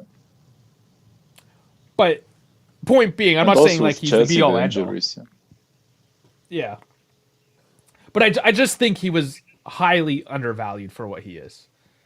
Yeah. I mean, he's doing well. He's proven it. Wow, No, what was Gatti crossing? he's definitely good. He's definitely good. I'm just saying he's not a godsend, so to speak. No. He's doing well enough. Milan are enjoying him. RS, are you guys following how Pirlo's doing in Serie B? Is 7th in Serie B an underachievement? I don't know if it's kind of what you expect from him, I guess. Pirlo isn't a great coach. I think we just have to come to terms with that, right? Put our emotions of him as a player away, and he's just a whatever coach. Illing with the cross in, and there's a whistle. Offensive foul, yeah. For marketing, we got McKennie for the American marketing too, though. And And Weah. Yeah. So I don't know if another American really helps that much. hey, Milan and Juve have a battle for who can accommodate the most North Americans in their squad. Yeah. And then Inter getting the first Canadian in Serie A with Tejan Buchanan and making an absolute Man. farce of the whole transfer. I still didn't get over that presentation video. The stupid pancake video. And Or the other one.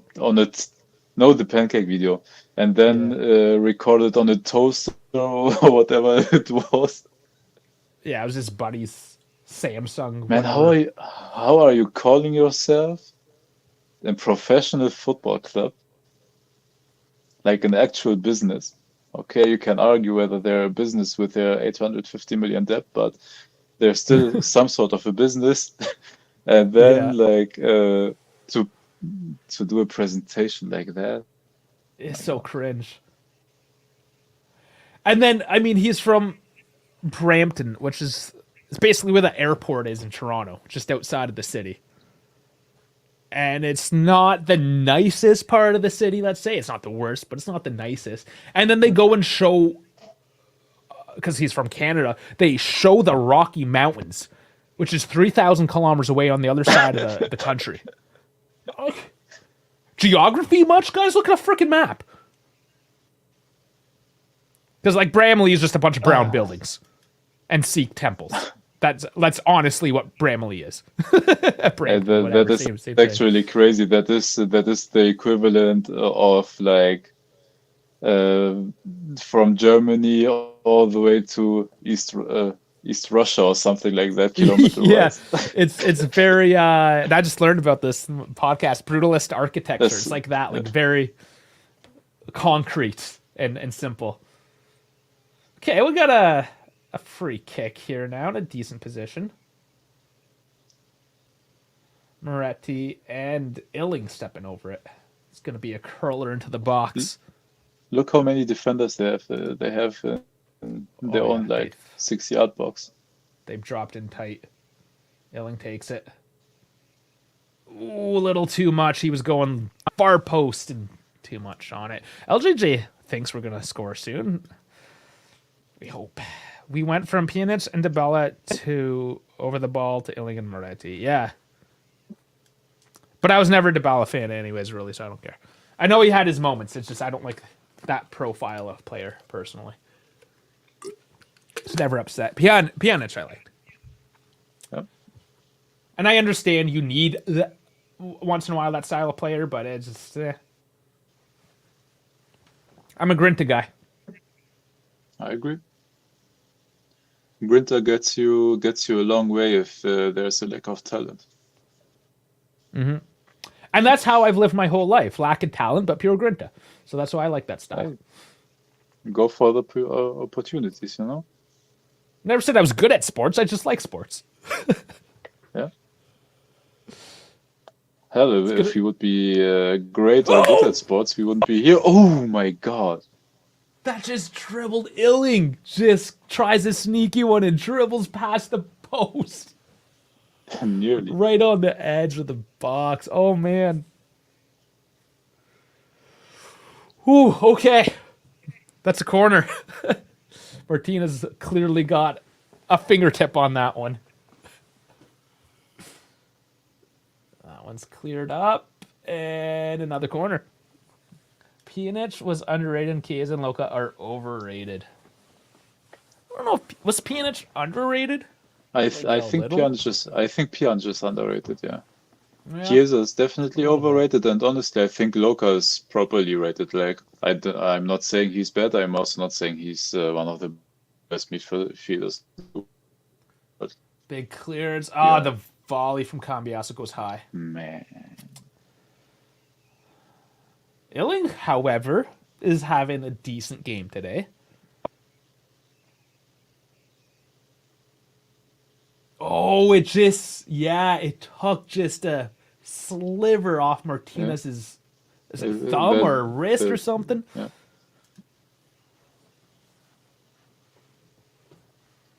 And also, I'm not saying Chiesa is overrated talent-wise. I think it's just his head. I think we all can agree that he has all the talent in the world, but he doesn't use it like to his advantage.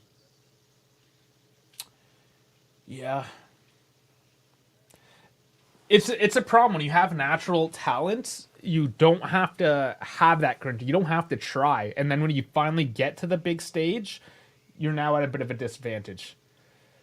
But Yildiz Illing, he just tries to put it centrally and gives it away. That was bad. I understand just trying to throw it in the box, but that's... But hey, not we are what you do. trying. We are trying. Yeah, it's taking Illing to try to create some offense here.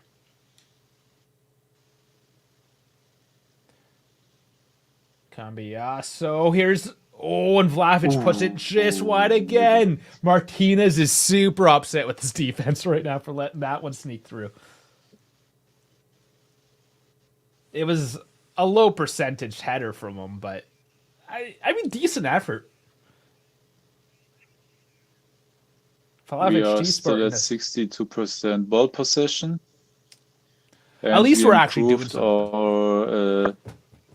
And we improved our passes from 82% to 85%. Okay, so now we're in goal scoring numbers, I think.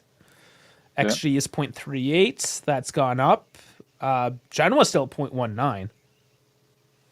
Shots have gone up to 12 with another one on targets. So the numbers are getting better. 10 corners now. Genoa... Well, they're on the attack now, and it goes straight to tech. But Genoa, honestly, have really dropping off. We need to take advantage of this now, and maybe here's the break. Yildiz. Oh my God, he does so well to keep it. Too slow, but too slow. He got lost in his feet. That would have been a great moment. The pass wasn't the best, but that's what I'm saying. Like, the pass wasn't perfect for him, but he maintained it, and he's battling right to the touchline. Yep. You could even say there's a bit of a foul there on him with the high foot.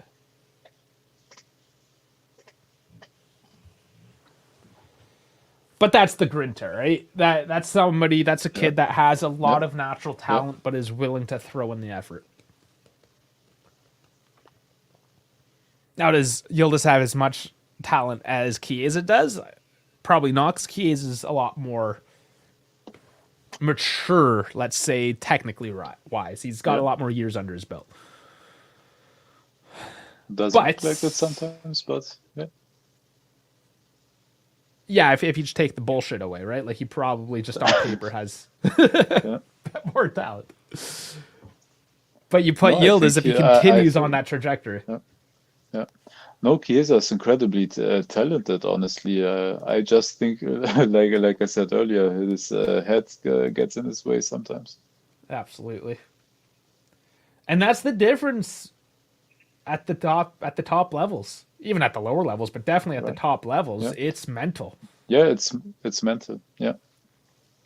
Everybody's talented that plays first or even second division football. You have to be talented to play there. It's the mentality, the work rate that you put in that like separates then you from good to great. Yeah, absolutely. But even in beer league stuff and across all sports, again, of course, you always have that one guy that just thinks he's so good that he doesn't have to try. Yeah, he always ruins the team.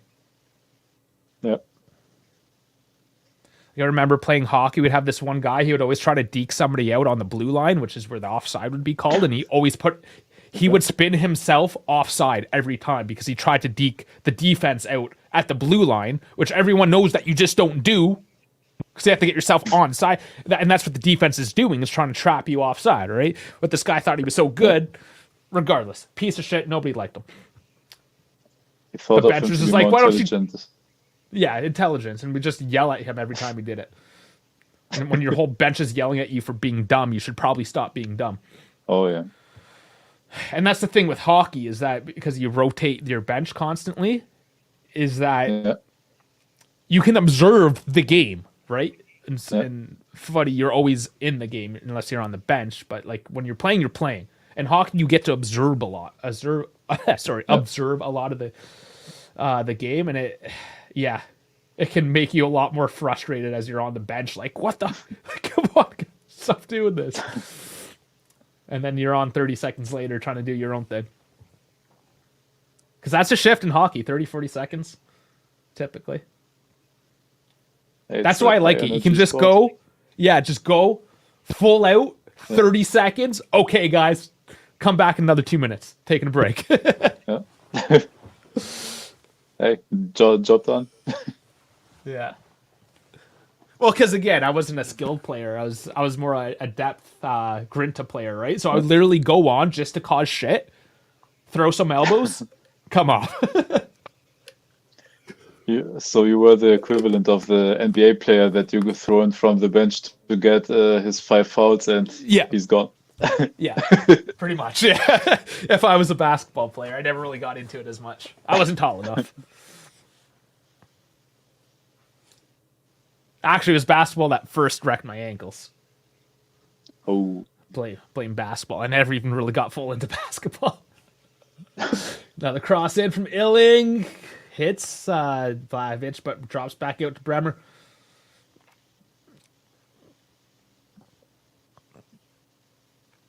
Cambiasso looking good. It's put over. Oh, that was Vlahovic that got on it too. Is Cambiasso waking up a little bit too?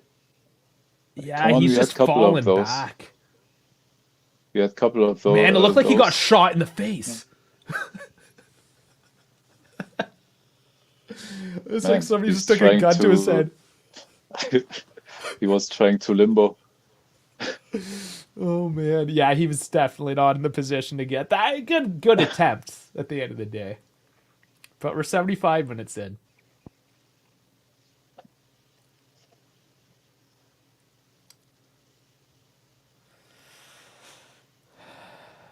Yeah, let's hope for something to give here. It's looking good continuously. The momentum continues to build. We're at 64%. Our XG is at 0.44. Once it hits 0.5, that's goal time. It's goal time at 0.5. Yeah. Statistics must dictate.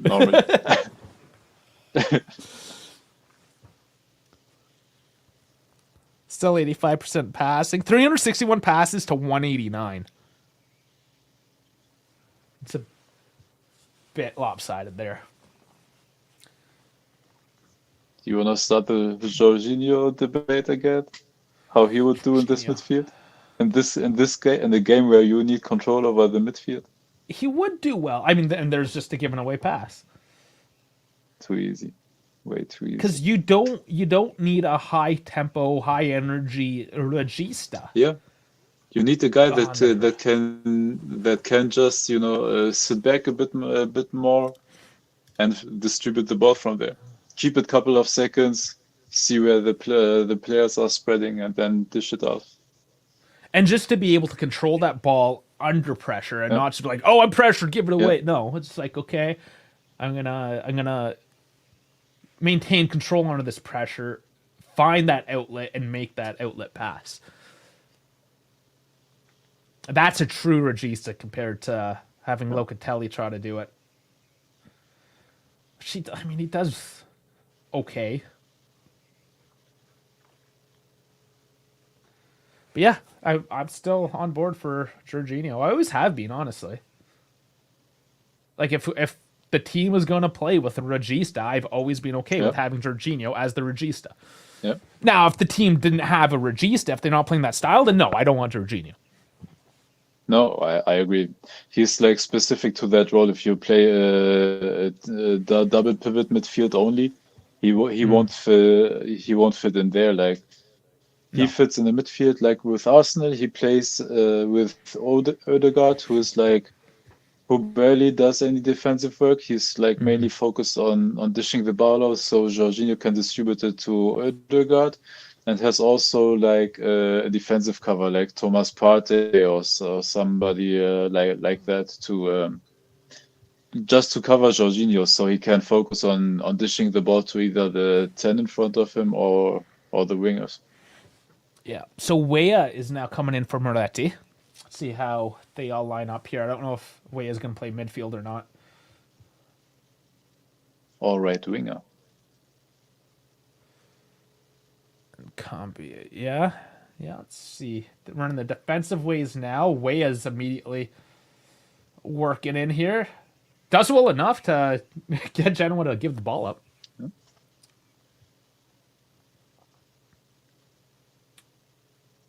So Illing's still playing wide. Ortegi wins it. You can't lose the ball there.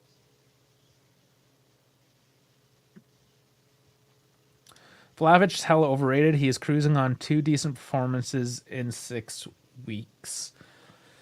That one's a little tricky because I don't know. I feel like in a couple of years, if he's on a decent team, he continues this because he's got what? Yeah. Is it 15-4? What's his actual numbers right now? I think he's at 16 goals now. 15-4. 15. So sorry. Yeah. So his numbers aren't horrible, and it should honestly be 16-4 today. It might even be. I think it could be. Hella over. I don't know. I think it's still up for debate. No, personally. he's 80 to 85 million overrated, definitely. But I don't think he as a player is like a bad player. He's Overvalued, the guy perhaps. Yeah, I agree.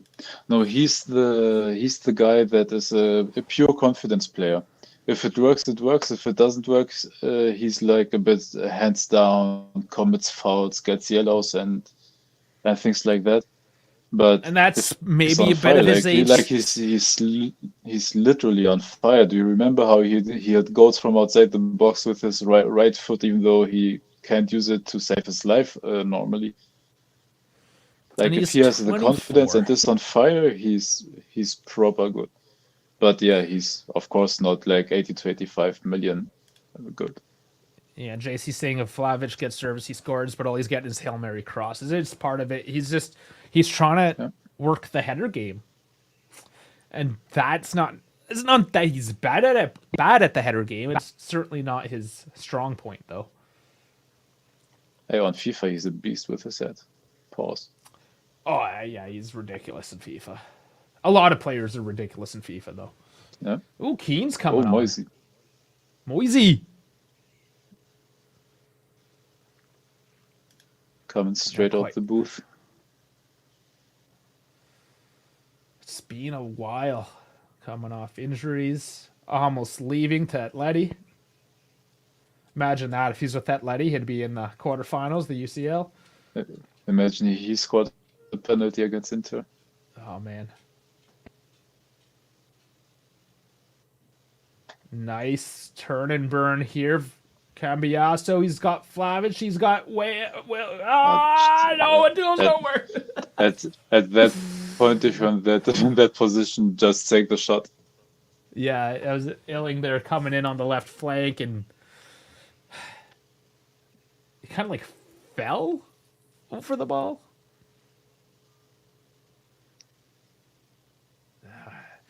Now, he was the better outlet, but unfortunately, Vlahovic, even though it was a harder pass, might have been the better overall choice there. Injured player. Morton says Vlahovic gets more service than a restaurant critic against Atalanta. What happened? DJ Spence is actually very good on loan from Tottenham. Why are we talking about DJ Spence? That was kind of, I don't know. Anyways, going on. RS, would we ever spend 85 million on a player again? Not in the current makeup. Ever again? Sure, yes. In like 20 years? Yeah, inflation. Sure, of course we will. But right now, probably not. No, I don't think. And a lot of teams aren't either. Let's be honest. A lot of teams have really settled down in terms of big spending. Especially no Serie A teams. Even the Premier League has dialed it back because now the league is actually looking into their financial fair play. And yeah, they're finally getting called out. got busted now. Yeah. Yeah. And there were only five like transfers over 10 million, I think, in the Premier League, like in the winter transfer window. Yeah, so January even transfers they are not careful now with their money. Now, I guess, you used to get big ones in January, so the fact that there aren't big transfers in January is an indication as well. Yeah. Chelsea paid in the last winter window 200 million, I believe, on Enzo Fernandez and Mudryk. Yeah. Yeah, they did. It was ridiculous. 200 million, and they did nothing with it. Yeah. And they're in 11th place. And we've seen for years that spending money doesn't necessarily mean success. No, absolutely not. And especially if you have if we have the example of Chelsea, they have like the leaders, the CEOs and the sporting directors like came in from the US. Like Todd Bowley has like football knowledge. He owns the Rams, I believe, the Los Angeles Rams. Like he knows a bit about American sports, but he like has zero football knowledge and thought he can spend his way to the top. He gave players like 8-year contracts. Mm-hmm. And you see, like I look at the North American sports, a lot of them didn't have a salary cap, and now they do, which you can get away with in a closed league.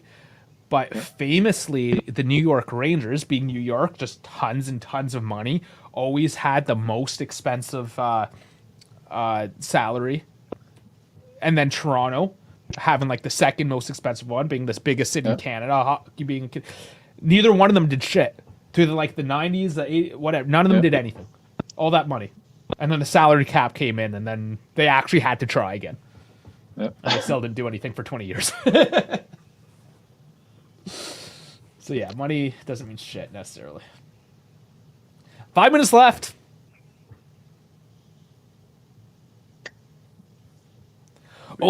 Spence. Sorry, okay. Sorry, I thought we were talking. I think like DJ Spence. It's just like.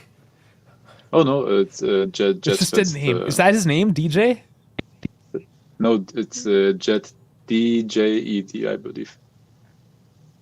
Jed. Spence. Okay, Jed. Because Yeah. like DJ, it sounds like a DJ. DJ Spence. I'm like, what are we talking about? Sorry about that. Yeah, it went over my head. No, it's Jet like a jungle. Yeah, it's a bit of a different name. Jed. Illing bounces back up. Yildiz brings it back to Illing. Danilo, Illing, cross up in the air. And it's cleared out. Lazily Way is going to get on this. Wow, instead of going back to defense, he goes to the forward defense of Gatti. It's good to see them not going backwards right now. 0.8 XG now.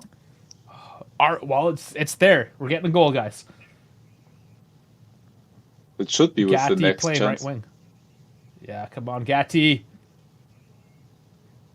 No. Cross no, in, no, and it goes no. straight to the keeper. I knew it. Just how his body was turned, he was like still straight towards the goal line.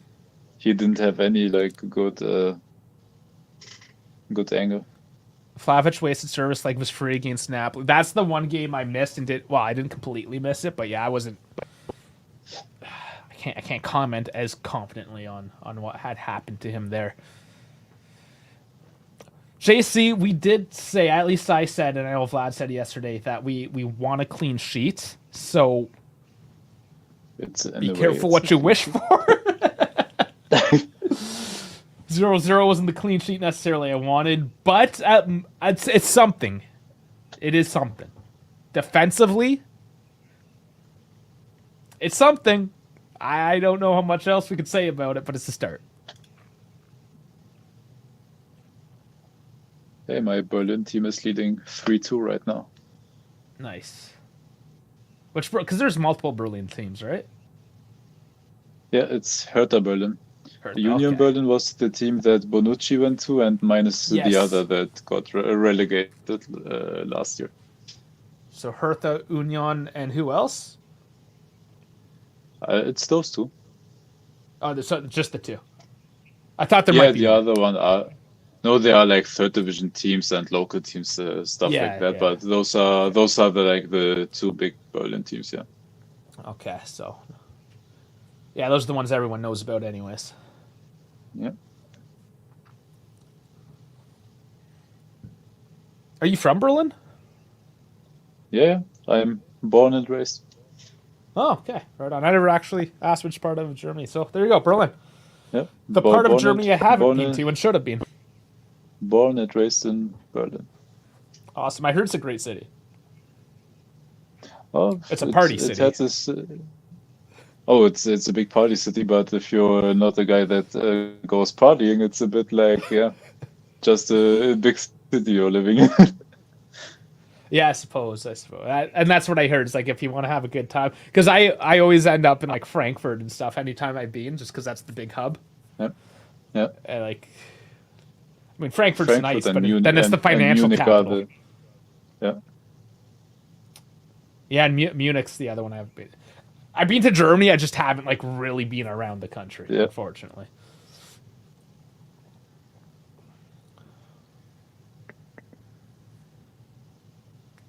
Keane gets fouled. 1 minute, less than a minute. Oh my! Finishers ain't finishing. don't- At least got a few shots Honestly, on target. I don't even know what our formation right now is because it's chaos. Like we have Yildiz, we have Yeah. Keane, we have Vlahovic. Yeah, it got good at the 60th minute. I when think we made our... Weah is playing like right winger. Oh, hold on, here it is. Oh, off the post. Oh, the post! Come on. Offside anyway. Oh my fuck.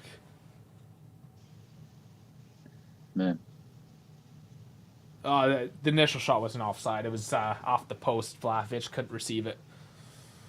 Ah, God. That was it. That was it, guys. 90th minute. it had to be that one, but man, This is one of those games where the numbers are well, they're good. They're very good. But then it's like, what did you do with any of it? 5 minutes Yes, added. there were news about us building a new stadium because the Olympic Stadium is not like a perfect stadium for football because it has that track around it and a lot of the atmosphere is getting lost within the stadium. Although it's 75, it has 75,000 capacity. You Yeah. lose a lot of the noise and the fencing, so they wanted to build a bit of a smaller one, closed stadium, one of those Yeah. rectangular instead of a round shape. Yeah. And yeah, but we are up and down the last couple of years, relegated, promoted, relegated, promoted. So there's no money to build the stadium right Yeah. now. So we win a corner.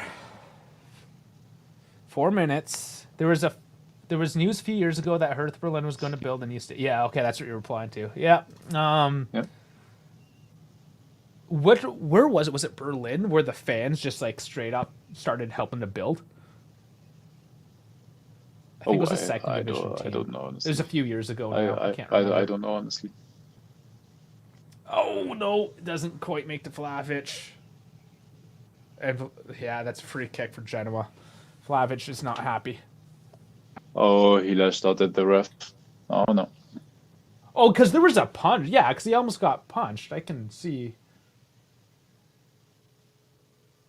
a little bit. I don't know. Is that a foul though? No, he cleared the ball like. I don't think it's a foul. Yeah, he does get a yellow card for it. That's the second yellow he gets for dissent this year. I understand the frustration in it. It was not initially a foul, in my opinion. I 100% see why he's upset. He does need to. Oh, FODMAP spoiled me. Did he? Vlahovic just Yeah, left the field. He got a yeah, red card. yeah. Fuck off. He got a red. That's what I said. He with his emotions and how his confidence goes. Keen on it now. I mean, let's see. Come Now on, he Moisey, gets take that stripped. starting spot. It's gonna have to for next week. No. And then another foul. This is just going to shit now. 2 minutes left. The shitty things, we lose Vlahovic for the next game as well, right? So Yeah, and the next game is Lazio. yeah, 2 weeks from now because we're going to the international. Lazio. Yeah, we're gonna win another 30th game this of season, March. guys. We'll win another game. Let's not be ridiculous. Jesus. Now this always goes back. Like refs with this whole dissent thing. The biggest. So the question comes down to who's the bigger bitch, like Vitinha crying all the time, or a ref that's like, "Oh, he yelled at me. Here's a card. Oh my god, I can't believe he yelled at me. I'm so offended. Fuck off." I thought you were a professional too, ref, Yeah, and you're gonna there's cry because a 24-year-old yeah. yelled at you. Grow the fuck up. No, Like, yeah, no, go it's up to him, depending yell on at the him. character of the ref. Exactly. A pussy ass ref does that shit. A proper ref goes up and says, Dusan, stop being an idiot. Shut your fucking mouth right now or you're going to get one. I know you're upset. I get it. That's the call. Just chill the fuck out. You're getting a yellow card for this one, and that's it. That was a death But- stare by Max. But if somebody's like, oh, fuck you, you piece of shit. I'm like, yeah, fuck you too. Whatever. I don't care. Ball's in. Oh, God, he doesn't get on it. There's just 30 seconds left here. I don't know. I really have issues with pussy ass ref. Just pussies in general. But when it's the Oh, yeah. ref that's Oh, yeah. supposed to like show some sort of like strength in the position, don't be a weak bitch. Because you're a weak bitch. Mr. What's your name? Nobody even knows who you are. Antonio Julia. Antonio bitch. Oh man. Yeah, this went from. Why does it show bad two to red worse. cards? Thought Mob's showing 2 red cards. They do. Yeah. It's not. It is not. Earn bonus time Yeah, at this you're point. right. It's 2 red cards from me as well. It's 0-0. The game is over. Because it was they didn't update it as well. It was 2 yellows at first, so that equaled a red, Yeah, and that's all then that was. it got made into a straight red.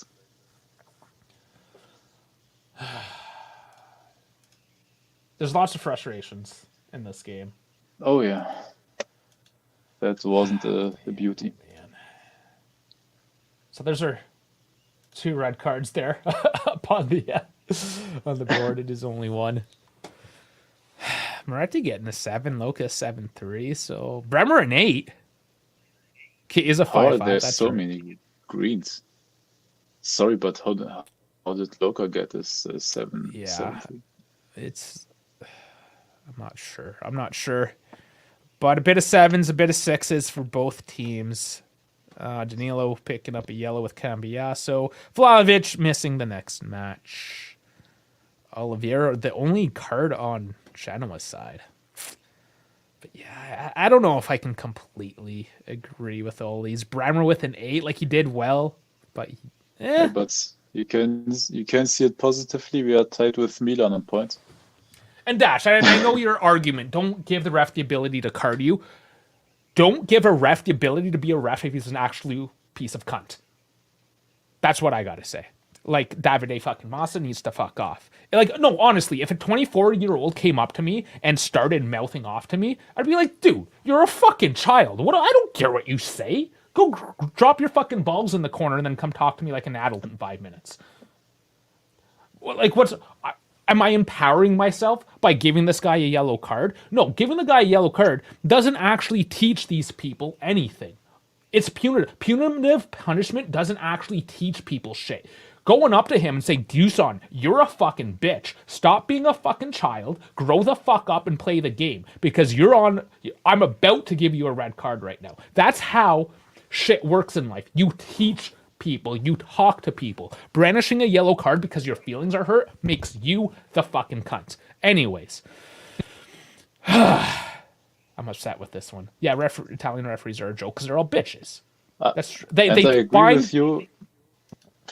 I agree with you in a way, of course, but also like Dash said, don't give the referee to the opportunity to send you off. I mean, he warned him already with the yellow card, and that's the second you should realize, okay, like I shouldn't talk anymore. But yeah. No, and I get that because I've been in these frustrated situations. We all have, right? If you go, you dissent, it wasn't even a foul in the first place, so you're pissed off, you're trying to chase this game, you say something, and the ref's like, okay, yellow card, that was uncalled for. It's like, oh, fuck, whatever, sure. And you let him walk off and just, he's just venting. That's all. Just because a guy's venting, he's a 24-year-old kid. He's just fucking yelling at shit like I am right now. Just let him blow off steam. Don't get offended by it. He's a fucking kid. Again, why is a grown-ass adult getting offended because a kid said a bad word at you? It's not like we're in church. I don't know. I think we all just need to grow the fuck up. What's the penalty? Not. There wasn't a penalty. That's the whole thing. There was no penalty. No. And then Vlahovic got upset, and then the ref got upset because his feelings were hurt. Yep. Yeah, and that's the problem. Remember, Italian... Yes, and that is a problem with the game. That's my problem. The game is getting fucked over because the Italian refs are soft as fuck. I want to see refs... Part of getting a job of being a ref is just having a fucking 20-year-old kid come up to you. He's like, you're a cunt. You're a bitch. Come at me, bro. You fucking slut. What's wrong with you? Just like, get the slurs out there. Just to see how they handle. It's like, oh, I'm offended. Oh my God. No, you can't. You don't have the job. You're done. That's how I would do it anyways. So, I'm riled up. We're all riled up. Let's just vibe on this. Dude, look at that momentum chart. Look at that momentum chart. Yeah, exactly. The momentum was insane. Oh, man. We haven't had this sort of momentum all season. Yep, because we had like 66% ball possession and don't know what to do with it. 24 is a kid these days.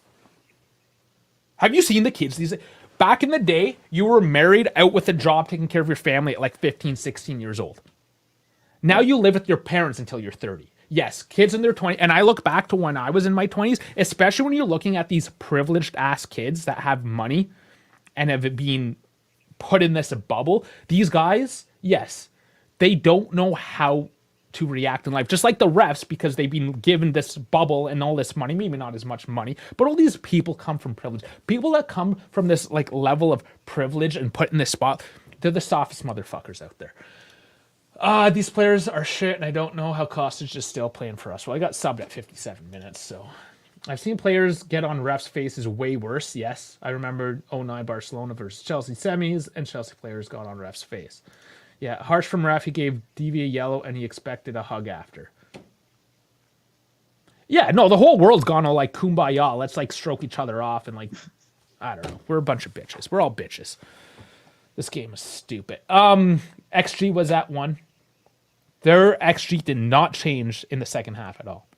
Yeah. No, they didn't have any momentum. They didn't produce anything. No, they just were defensively very good. They had from the 57th to the 59th minute of momentum. Yeah. Juventus has a momentum of standard transmission with a slipping clutch. I find a slipping clutch on an automatic transmission way worse than a standard. At least a standard you can work it. Skip a gear or something. Manual for life. I'm a manual guy. So yeah, the one big chance, one missed, obviously. 460 passes, 85%. That's actually not horrible. A lot better in terms of the number, but percentage on par.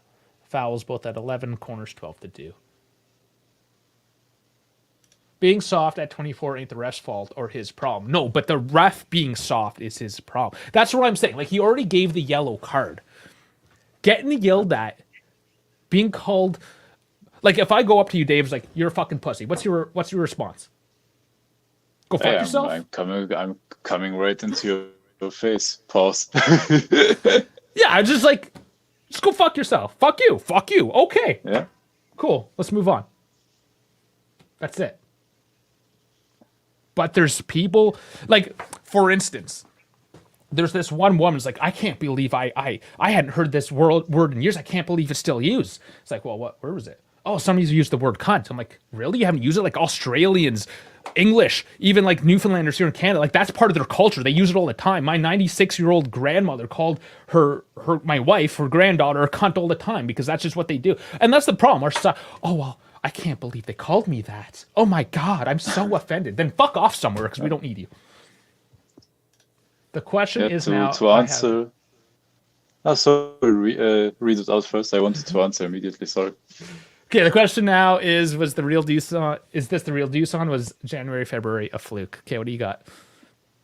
I think this is the whole package deal with him. I think both of it is Dusan, and it's really depending on his confidence and the form he's in. Like this, he's a player that is like at the border of both extremes. On the border of borderline being great, but also borderline being trash. And the difference in what he is of those two is like just depending on his confidence. And right now, nobody in the team has confidence, and that spreads out. And like, if nobody else brings out some sort of energy, you can't expect him to carry it because he gets frustrated like today. Yeah, we're obviously all frustrated today, and that's the thing. Here I am yelling at stuff, especially me. But I mean, I know some of you guys in the chat too. It's frustrating for everyone, especially when you do have a match that's otherwise like we should have won. Oh man, but I think this is definitely one of those ones that we need to sleep on a little bit, isn't it?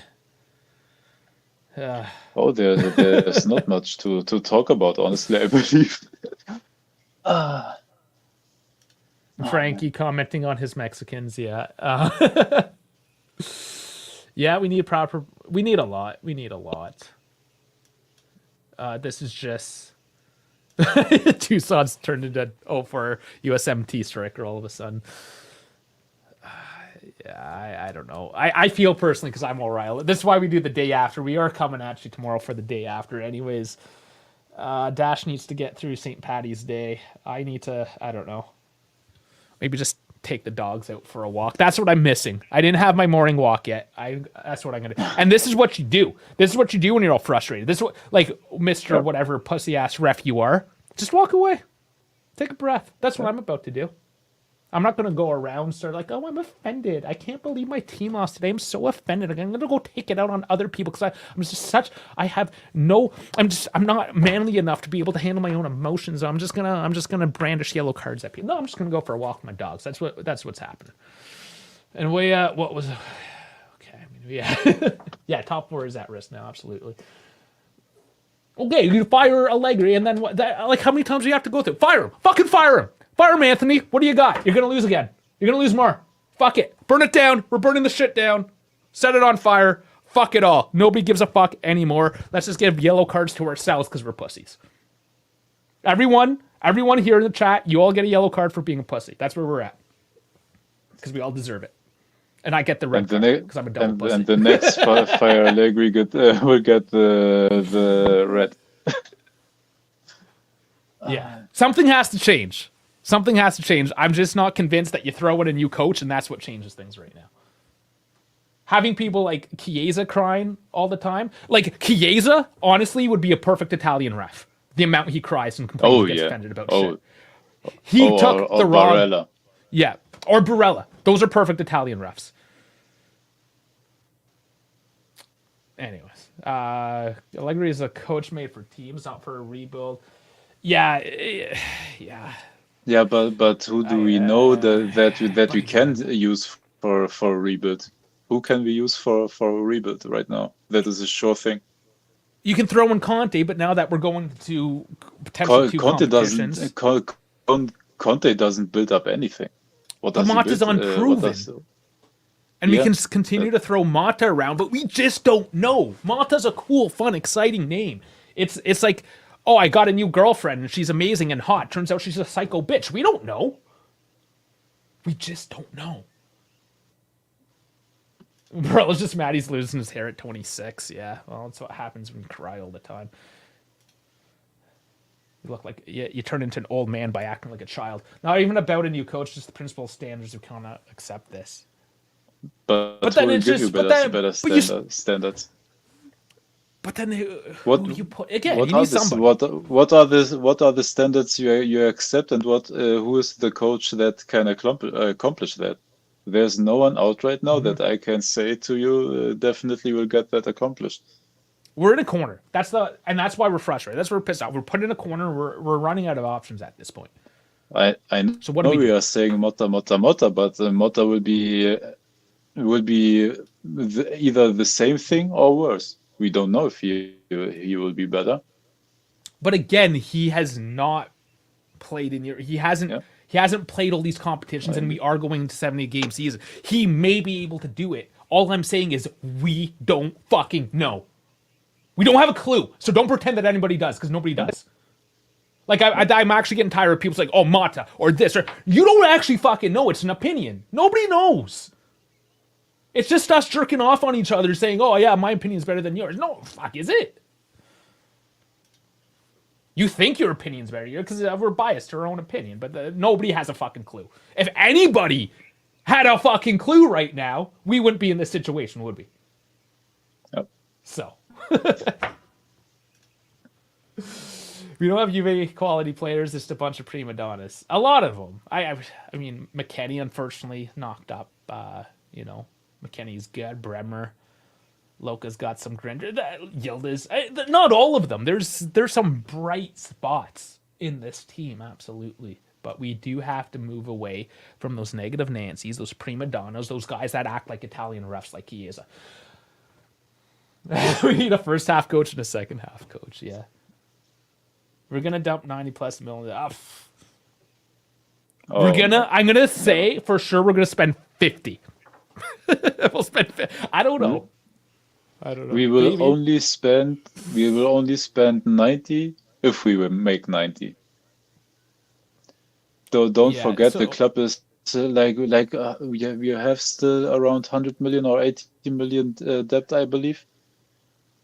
So yeah. like we won't dish out all the money we earned immediately. So guys, Roma fired Mourinho, which I thought was fucking retarded. I can't say that word. Sorry. Who is? It just means to be slowed down. That's all it is. That's all that word means. Guys, Roma fired Mourinho, who is much more accomplished than Allegri, and inserted De Rossi, and they've really improved. I agree. There's no clear option, but it really can't get worse. It can. It can get worse. It That's the thing. absolutely can. It can. We could be at seventh or something like like that.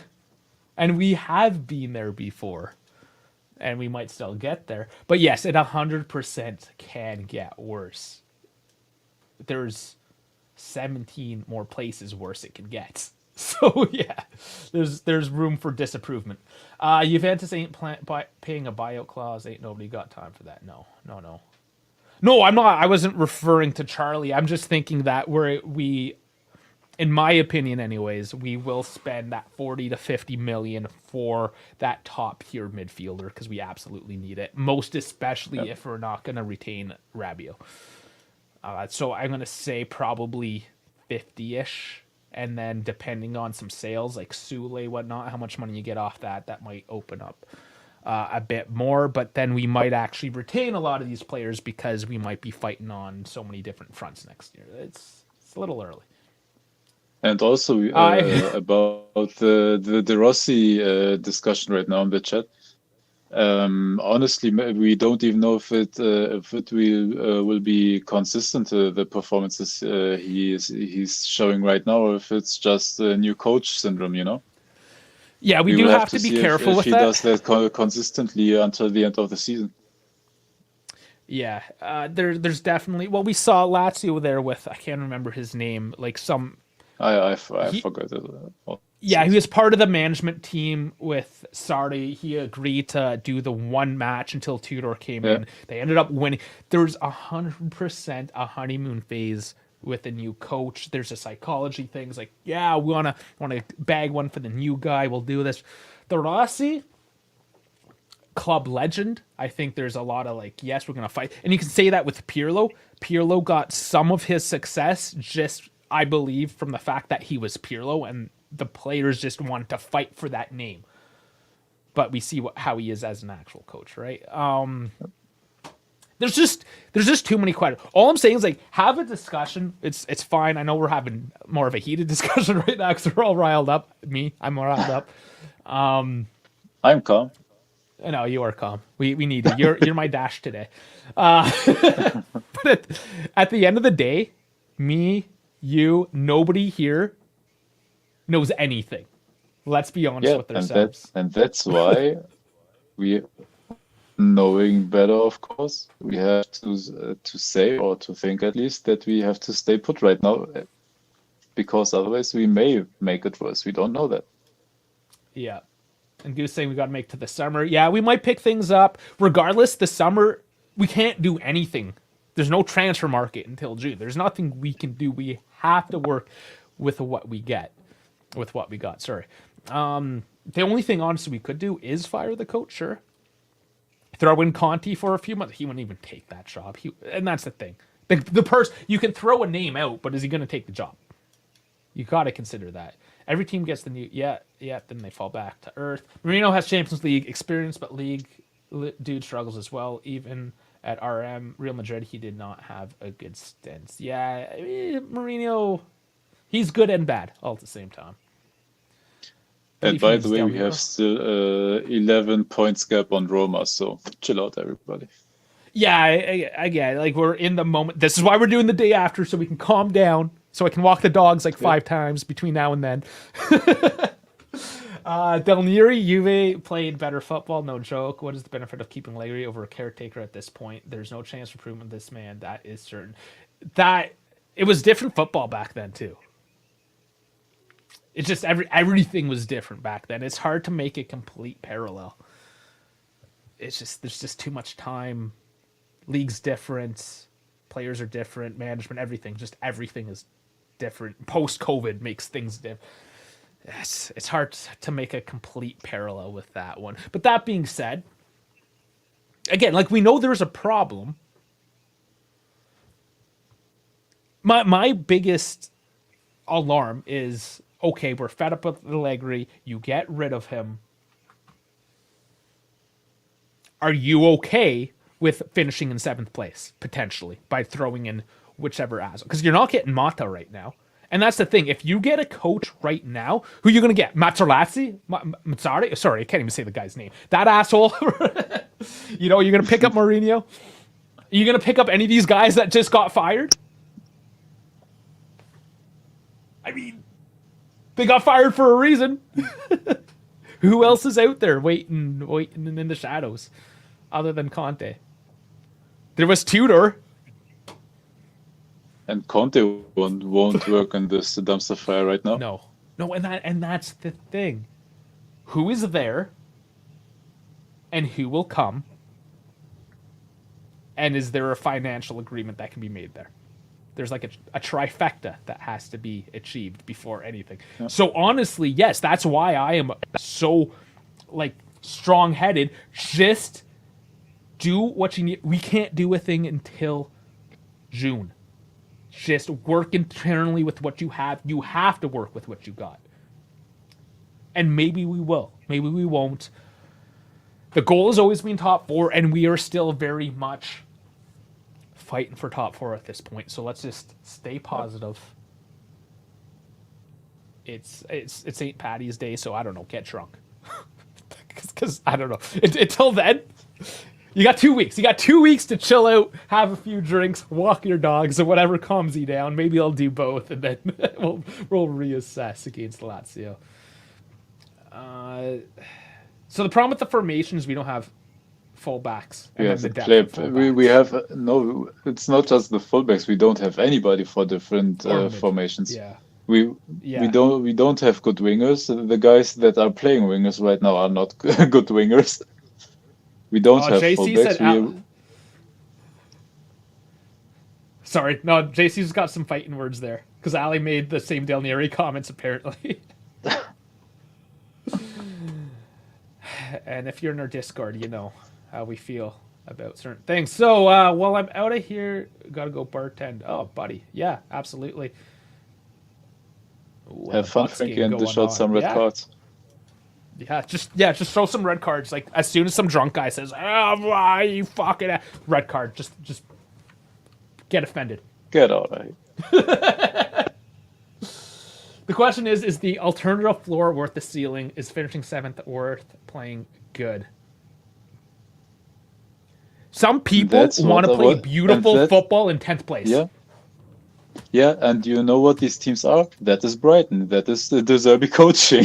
You play beautiful offensive football, but you're still 7th, 8th, 9th. Dash Fraser being a Ted Lasso as a caretaker coach at this point. Yeah.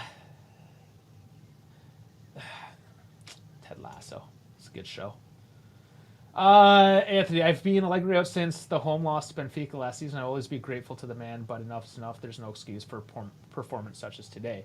Sure, you can't. But then, are you okay with playing beautiful De Zerbi-esque football in 10th place? Because that's the potential alternative, and that's all we're trying to say. Is yes, we want to move on to something better, but is moving on going to lead to something better? Because more likely than not, it's going to lead to, at least at first, something worse before it gets better. Now, the proper way of doing this is just holding out till June, put in the proper management, the proper team structure, the proper chemistry, and giving yourself that time to work with it. And maybe the Club World Cup will just be like exhibition matches for us to figure shit out, and we won't actually like achieve much there, which at this point is honestly kind of expected and kind of fine because we need to find that identity. But you need that off season to build this properly. We see what happens when you just fire a coach. And I mean, we're into April now, guys. Our next game is April. You're going to bring a guy in for 6 weeks? What's the fucking point? 6 fucking weeks, guys. That's it. That's not. The time's gonna go. It'll be June. It'll be summer. The sun's out. You'll be at the beach. You won't give a fuck. And then all of a sudden, I don't know. There'll be a new Juve season. We'll be excited again. It might turn And all into of chaos. a sudden, everybody will have fun with some new players coming in. Yeah, and we'll have fun again. Yeah, and then, again, this is all part of the problems. We're putting people in incorrect positions. Weah playing a wing back instead of a winger. McKennie, I guess he's in a decent spot, but Locatelli not really in his best spot. Chiesa playing wherever the fuck he pleases instead of where he's supposed to. You're saying that like it's certain just as much chance it could be better than it would be worse. Risks need to be taken because this doesn't work. I'm okay with waiting till summer, by the way. No, but we are not in the position of taking risks. What risks can we take? Or if we fall out of the top 4 because of a dumb risk that we take, the money we lose on, the prestige we lose on, we won't have CL. No player will want to come to us. You won't attract good coaches because good coaches want to train Champions League teams. Like, and they also want to know they're not going. And also you lose out on Champions League money a second season. It will be an absolute catastrophe if we don't. That's why we can't take these risks. It's not a poker game. It's an actual business. It's actually dependent on consistent performance. And right now we aren't even consistently bad. We are consistently mid. And if you take a chance, there's a possibility, absolute, that you will be consistently bad.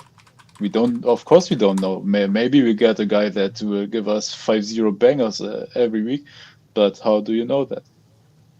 So I'm just gonna show you a Google search because we continue to say how Juve is corporate, how they're a business, and I've also continued to say, especially on like the financial side, that they're like, "Oh, money, go spend." No, they have like these 5-year plans and whatnot. All I do is I put in business risk management. So you're telling me that a company as large as Juventus, X or whatever, don't actually have like these stupid risk management charts just for Allegri? I'm sure they have sat down. The corporate guys have these stupid charts. Yeah, they have a risk management chart. Yep. And there's people that with like doctorates in business at the helm of this stuff. Yeah. And I am guaranteeing you that they have a business risk assessment in place for Max Allegri. Because if they don't, then they are just not a proper business. Straight up. And if they don't, then okay, then we can have a conversation of how horribly run Juventus is. But seeing as it's an XR company, a company that runs Ferrari, for instance, of all things, and just tons of other companies under their umbrella, I'm pretty sure they're doing this. Pretty confident. So, yes, there's risks, but there is there's risk, then there's calculated risk. And the calculations likely dictate that it's not a good idea to part ways with Allegri at this point, especially in the season. Especially since we are still in the fight for a top 4. That's my take on it anyways. Yep. So 4-2-3-1, use actual wingers and hope Deuce on Chiesa pull their head. Again, I'm ready to just move on with Chiesa personally. Yeah, but that's I miss you. Yeah, I know you especially. And I used to be his biggest fanboy too, right? So this isn't me just being one or the other. It's just I'm just looking at the match and the attitude. And also no fullbacks. How do we go with the 4-man defense? Yeah, you need the full. There's so much. There's so much that needs to be done this summer. Yeah. So much. Dan, I missed the match because of work. I heard it ended 0-0. Yeah. You didn't miss much. Yeah, you heard right. Juve need new ownership. New ownership or new management? Because why new ownership? I reckon our ownership is pretty good because they show they are willing to spend the money if it guarantees them performance. That's what they thought with Vlahovic, that they spent 85 million and they will get immediate performance, but they didn't get that, of course. the ownership is actually like not against spending money if it helps. I don't think the ownership is the problem. No, and we explained it yesterday how they're reworking the financials to make things more sustainable. That's what our management's actually doing right now, is trying to make this team financially sustainable. Yeah. And we mentioned through the stream too how the EPL is even when the EPL is looking to have more financial stability. Well, it's a damn good idea that Juve are doing the same thing. Yes, we probably will finish the bottom, third or fourth, like maybe not bottom of a Champions League group. Yeah, not for just a crash show. It's the money. It's the prestige. It's having Rabiot only playing for us if we're in the Champions League. It's that kind of stuff. There's so many intangibles. Sorry, I'm overtaking. But also you are talking about next season already. We are just saying keep Allegri for the season, and we will assess in the summer. We will have a whole makeover of the squad. Maybe we will get a new coach, and then your opinions change. What will change? What we are talking about is just bring this season home with Allegri, go for the non-commodity that you have, and then of course you will recess everything in the summer. Yeah, and sorry, that was game 29. Yeah, I think so. Let's just see. 29 yeah. So there's 9 more matches. Stan's saying that, yeah, typically if you want to sack a coach, you'll do it through the break. With 9 matches, nobody was sack him right now, and the international games 9 game days before. You know which teams sack a coach with 9 games left? These Napoli, 3 that are red. These guys. Napoli. Or yeah, Napoli or Lazio. These guys. But Napoli's a shit show anyway. Hey, even Lazio doesn't do that. The poor guy resigned, man. Yeah, and Milan plays in 3 minutes, so who knows? Maybe they shit the bed. It's where are they? Verona. Yeah. Who knows? Maybe they shit the bed, and we're still just comfortably tied in second. If we come out of this weekend tied in second, we're here just yelling at White. It's shit, but it's not that shit. Yeah. Sometimes maybe good, sometimes maybe shit. Even if we stay within the game, if they lose or tie, I'm okay with, because it is just a game's difference that you can overtake them. Yeah. So. But we'll see. We'll see. Yeah, Sarri resigned, but it's because he lost the bench. And he didn't want to have any conversations with the Lotito anymore. Yeah, he was tired of Lotito. It was one of those I quit because you're gonna fire me anyway sort of situations. It wasn't ever gonna turn out good in either case. Oh, sorry. I like him, but at the same time, it's like, fuck me, this guy. All right, we did a hell of a post game today. Jesus, we're all worked up. Dave, you kept me going. All right, so on that note, because the next match is about to start in a minute, we will sign off and we will hit you for the day after tomorrow evening, same time as always. Dave, do you have any parting words? Hey, go out there, get drunk, get over this game, have fun, and I believe we see each other tomorrow, and then we'll debrief it properly. Absolutely. Until then, go fuck yourself, everyone. You can give me a yellow card because you're offended, and happy St. Paddy's Day. Maybe I'll go eat a hot Genoa salami sandwich because I am starving. On that note, guys, we'll see you tomorrow. Thanks for joining in. Dave, thank you. This is our first watch along footy style, and we'll be doing it again next week for Australian GP style. Till then, have some drinks and walk your dogs, everyone.